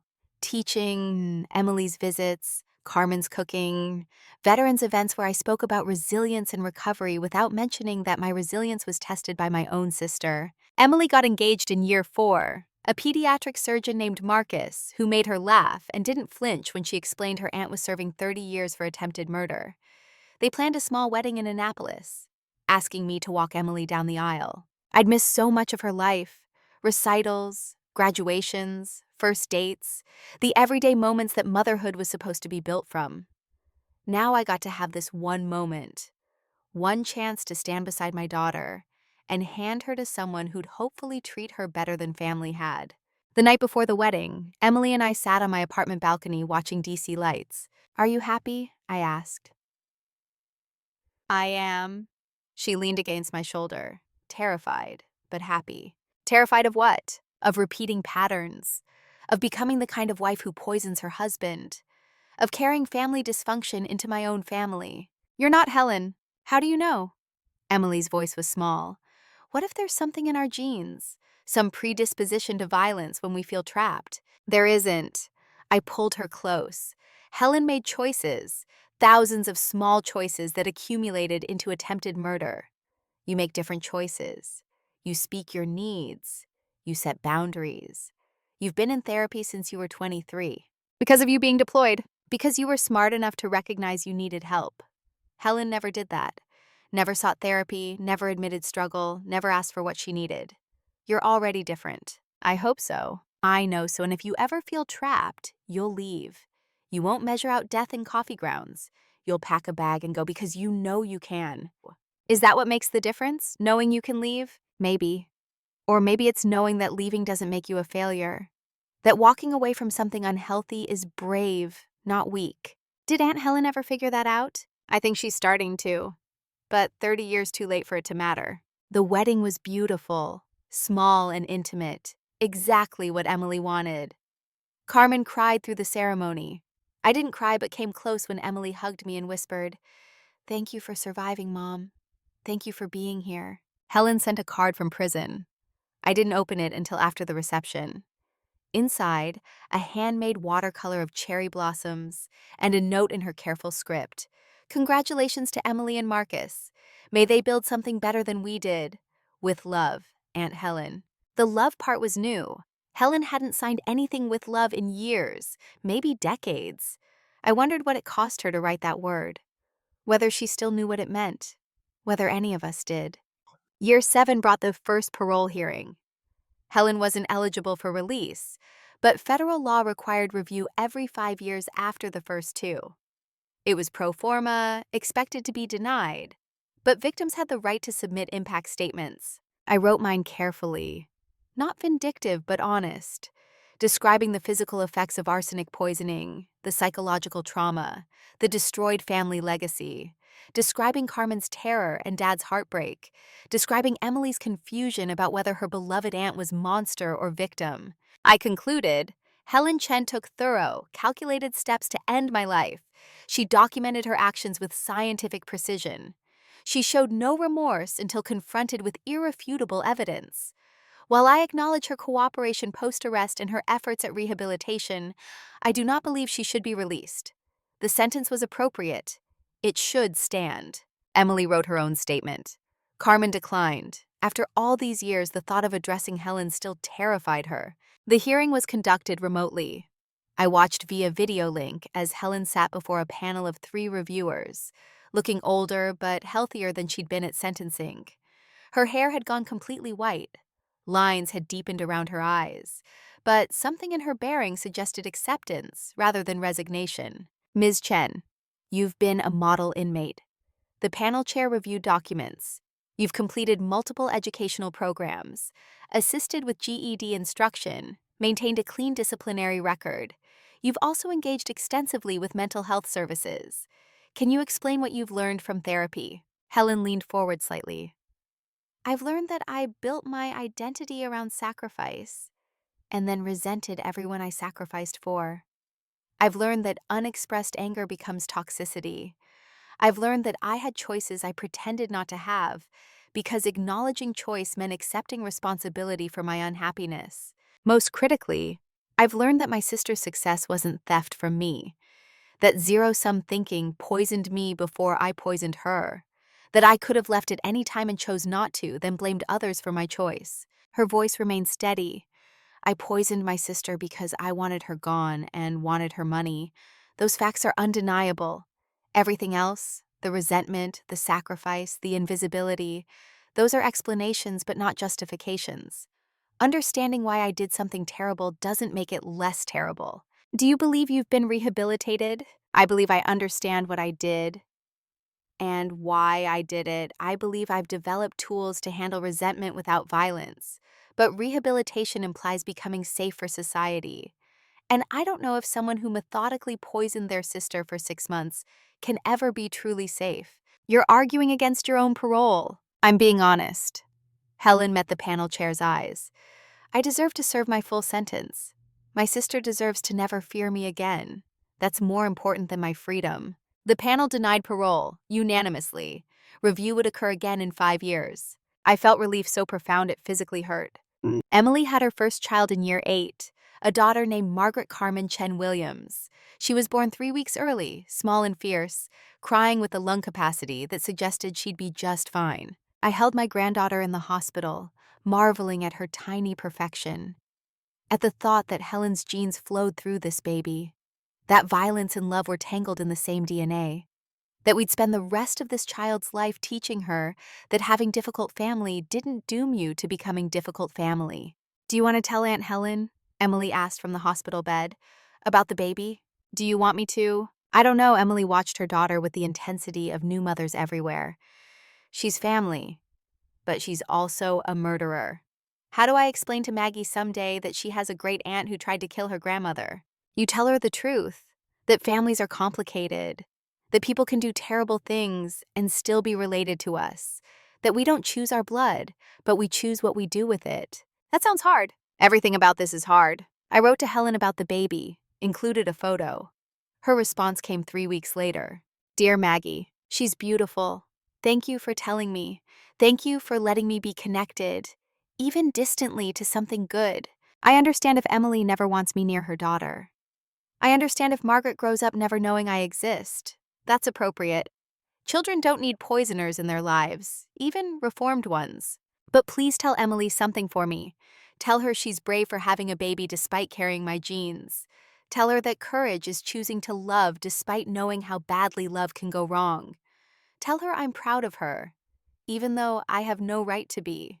And tell Margaret someday, when she's old enough to understand, that her great-aunt learned too late that anger unexpressed turns deadly. Tell her to speak her pain before it becomes poison. That's my legacy, not the company I destroyed, but that lesson. Speak your pain. With love, Helen. Year 10 arrived with surprising quiet, a decade since the poisoning, a decade since my life nearly ended in coffee grounds and sisters' hatred. I was 68 now, still teaching, still consulting for veteran organizations, still learning how to hold complexity without letting it crush me. Carmen turned 72 and finally slowed down. She moved into a senior community in Arlington, close enough for regular visits, but with care if she needed it. Her son visited monthly from California. She'd built a life beyond our family's wreckage. I visited her weekly, usually bringing lunch from her favorite Mexican restaurant. We'd sit in her small apartment, and she'd tell stories about raising Helen and me, about two little girls who'd loved each other once before life got complicated. Do you ever talk to Miss Helen? She asked one afternoon. I write sometimes. She writes back. We're cordial. That's good. Cordial is better than nothing. Is it? I'm not sure maintaining any connection is healthy. Carmen set down her tea.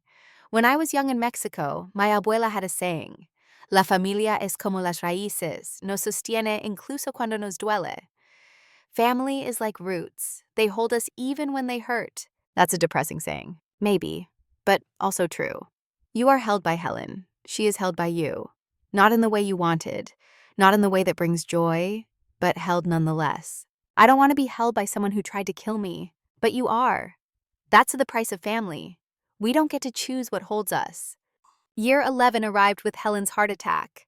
Mild, but serious enough that the prison transferred her to a civilian hospital for treatment. They called me as next of kin, asking if I wanted to visit before the procedure to install a stent. Emily drove me to the hospital in Beckley, West Virginia. 3 hours of mountain roads and complicated feelings. Helen was 72 now, 11 years into her sentence, 19 years from potential release at 91. She looked small in the hospital bed, older than I'd expected, though we'd aged the same years. But prison ages you differently. Harder, more worn. I see that. Helen adjusted the oxygen cannula. Thank you. Emily stood by the door, uncertain. Helen's eyes found her. Emily, you're so grown up now, a doctor, married, a mother. Yes, I'm proud of you. I know I have no right to be, but I am. Emily didn't respond. The silence stretched uncomfortably. The cardiologist says the procedure is routine. Helen changed the subject. But at my age, with my history, there's always risk. So I asked them to call you, just in case. In case you die? In case I die without having said what I need to say. She reached for a folder on the bedside table. Inside were papers, neatly organized despite being in prison custody. This is my will. What little I have, commissary account, the remaining value of my share of Chen and Associates, goes to Carmen, for her retirement, for giving her life to a family that took her for granted. Carmen doesn't want your money. Then she can donate it. But she deserves the acknowledgement. She saved your life. That's worth something. Helen pulled out another document. This is a letter for Margaret, for when she's old enough. It explains what I did and why. It apologizes for the genes she inherited. It tells her that violence is a choice, not a destiny. You're preparing for death. I'm preparing for reality. I'm 72 with heart disease and a violent history. Prison healthcare is adequate, but not miraculous. If this is goodbye, I want it to be complete. I sat down. The words came hard. I don't forgive you. I know. I don't think I ever will. I know that too. But I don't wish you dead. So please survive this procedure and serve the rest of your sentence and get out at 91 and spend your final years doing whatever reform poisoners do. Helen smiled. It was small and sad and genuine. That's very gracious. It's not gracious, it's selfish. If you die, I don't get to decide what our ending means. It just ends. And I'm not ready for that. What do you want our ending to mean? I don't know yet, but it should be something other than death and hatred. The cardiologist came in, explained the procedure, took Helen away. Emily and I sat in the waiting room for 3 hours. When the doctor emerged, he looked satisfied. The procedure went well. She'll need recovery time, but she should be fine. Relief washed through me. Unexpected and strong. Helen would live, would serve her sentence, would potentially be released at 91 to face whatever awaited elderly ex-convicts who'd poisoned their siblings. And I would have more time to figure out what forgiveness looked like. Or if forgiveness was even the goal. Maybe the goal was just coexistence, just acknowledging that Helen existed, that our history existed, that pain and love could occupy the same space without one erasing the other. Year 16 came with the compassionate release petition. I was 73, retired from teaching, spending time with my granddaughter, and writing a memoir I'd never publish.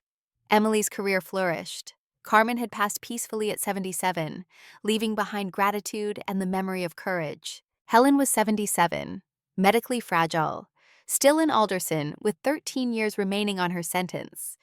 We'd maintained irregular contact, letters every few months, annual phone calls at Christmas that were awkward but no longer hostile. Then the compassionate release petition arrived. Helen's lawyer, a different one now, someone who did pro bono work for elderly inmates, filed based on her age, health conditions, model behavior, and the low risk of reoffense for someone in their late 70s.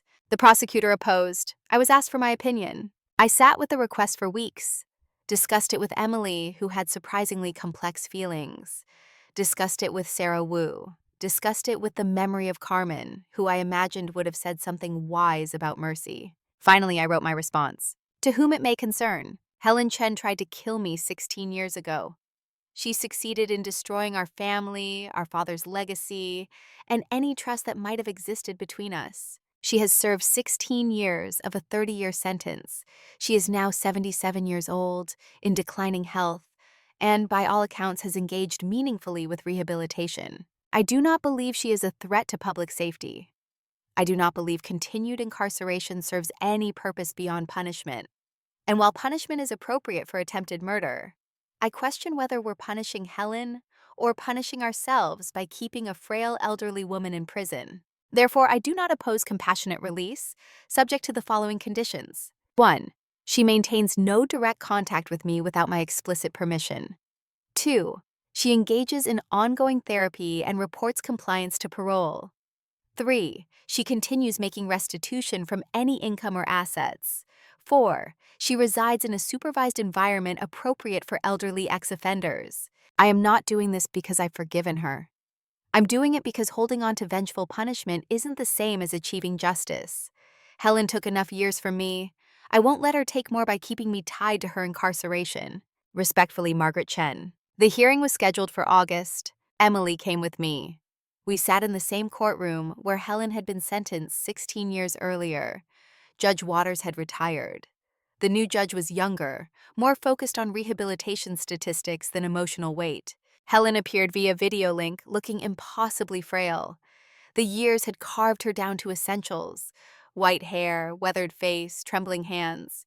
But her eyes were still sharp, still calculating, though now she calculated differently. The prosecution argued, the defense argued. Character witnesses testified to Helen's rehabilitation. Statistics were cited about recidivism rates for elderly inmates. Then the judge turned to the video screen. Ms. Chen, if released, where would you go? There's a program in Baltimore, transitional housing for elderly ex-offenders. They provide support, supervision, healthcare coordination. I've been accepted pending court approval. What would you do with your freedom? I try to make amends. Not to my sister, that's not possible, but to society. I'd volunteer with domestic violence organizations, teaching women to recognize and express anger before it becomes dangerous. I'd use my story as warning. Her voice shook slightly. I'd try to become something other than a cautionary tale. You understand you'd be under strict supervision for the remainder of your natural life? I understand. And I accept that. I accept that I'll never be fully trusted again. That's appropriate. The judge made his decision quickly. Compassionate release granted. Terms as outlined. Helen would be transferred to the Baltimore program within 30 days. In the hallway after the hearing, Emily and I stood silent. How do you feel? She finally asked. Like I just released a pressure I didn't know I was carrying. I don't know if it was the right decision, but it's the one that lets me sleep. Will you see her once she's in Baltimore? Eventually, maybe. Not soon, but someday. That's brave, Mom. No, it's just realistic. She's part of my history. Ignoring her doesn't make that less true. Helen was released on September 21st. I didn't attend, didn't call, just existed in the knowledge that my sister was free and I was safe, and both things could be simultaneously true. 3 months passed before I made contact. A brief email through the Baltimore program coordinator. Helen, I hope you're adjusting to life outside. I hope you're healthy. I hope you're finding ways to make the amends you mentioned. I'm not ready to see you. Maybe I never will be. But I wanted you to know that I don't spend my days angry anymore. I don't dream about what you did. I don't define myself as a survivor of your attempted murder. I'm just Maggie, colonel retired, teacher retired, mother, grandmother, person who learned that carrying poison only hurts the carrier. If you find peace, I'm glad. If you don't, I'm sorry. But either way, you're on your own now. We're separate people living separate lives, connected only by history and blood. That's enough distance for both of us. Maggie. Her response came 2 weeks later. Dear Maggie, you're right. Distance is appropriate. I'm grateful you gave me that instead of hatred. I volunteer now at a women's shelter, teaching basic accounting and financial planning. I tell them my story when it's relevant, how financial dependence can trap you, how unexpressed needs can poison you. Some of them listen, some don't. I show up anyway. I think about you often, about the sister you were, the soldier you became, the survivor you are. I'm proud of you even though my pride is meaningless, even though it comes from the person who tried to destroy you. I won't ask for forgiveness, won't ask for reconciliation. I'll just exist on my own now, trying to become something that doesn't add more pain to the world. Thank you for releasing me. Not from prison, anyone could have done that. Thank you for releasing me from your daily thoughts, for deciding I wasn't worth your emotional energy anymore. That's a gift I didn't earn but will cherish. Helen. I'm 75 now, 2 years since Helen's release. We've exchanged 3 more emails, each one shorter and more distant than the last. Emily reports that Helen sends Margaret gifts on her birthday. Always books, always age-appropriate, always with notes about being brave and speaking truthfully. Margaret, now 7, doesn't know the full story yet. She knows she has a great aunt who made mistakes, who hurt people, who lives far away. That's enough truth for a 7-year-old. More will come when she's ready. I still teach occasionally. Guest lectures on strategy and survival. Students ask how I stayed calm during crises. I tell them you don't stay calm, you just act calmly. There's a difference. Inside, you can be screaming. Outside, you execute the plan. What plan? They ask. The one where you survive, where you outlast the threat, where you rebuild what was broken and become something other than a victim. Does surviving always mean winning? No. Sometimes surviving just means outlasting. Sometimes that's enough. I sit now in my apartment, looking at Georgetown's spires against an autumn sky. Somewhere in Baltimore, Helen volunteers at a women's shelter. Somewhere in Boston, Emily performs emergency medicine with confidence I never mastered. Somewhere in heaven or memory, Carmen and Dad and Mom exist in the versions we want to remember. And I exist here. Not whole. You don't survive attempted murder and come out whole, but functional, peaceful, mostly. Learning day by day that forgiveness isn't a destination you reach, but a practice you stumble through. People ask if I'll ever truly forgive Helen, if I'll ever see her again, if family can be rebuilt after one member tries to murder another. I don't have answers. I have practices. I practice letting go, practice acknowledging pain without drowning in it, Practice understanding that Helen was both my loving sister and my attempted murderer, and neither truth erases the other. I practice living, which is what surviving really means. Not being over it, not being healed completely, just being alive enough to choose each day whether yesterday's poison gets to define today's possibilities. Helen took 6 months trying to kill me. I've spent 17 years learning to really live. By that math alone, I won. Not because I forgave her, not because I'm nobly compassionate, but because I decided that her violence wouldn't have the final word on my story. I get to write the ending.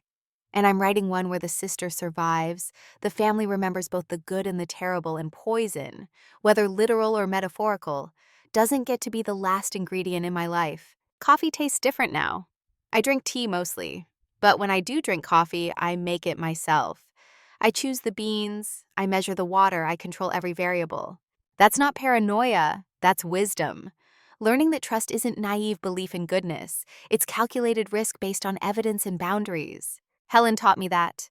Taught me to look for poison in pretty packaging, to question sacrifice that looks like love, to understand that family isn't always safe, but safety doesn't require abandoning family, just keeping healthy distance. So I live at healthy distance, from Helen, from old wounds, from the weight of carrying others' choices. And I live close to what matters. Emily's laughter, Margaret's questions, the memory of Carmen's courage, the knowledge that I survived not just arsenic, but the aftermath of betrayal. Some victories are just still being here to tell the story, still breathing, still choosing, still alive despite someone's best efforts otherwise. That's enough, that's victory. That's how you survive family.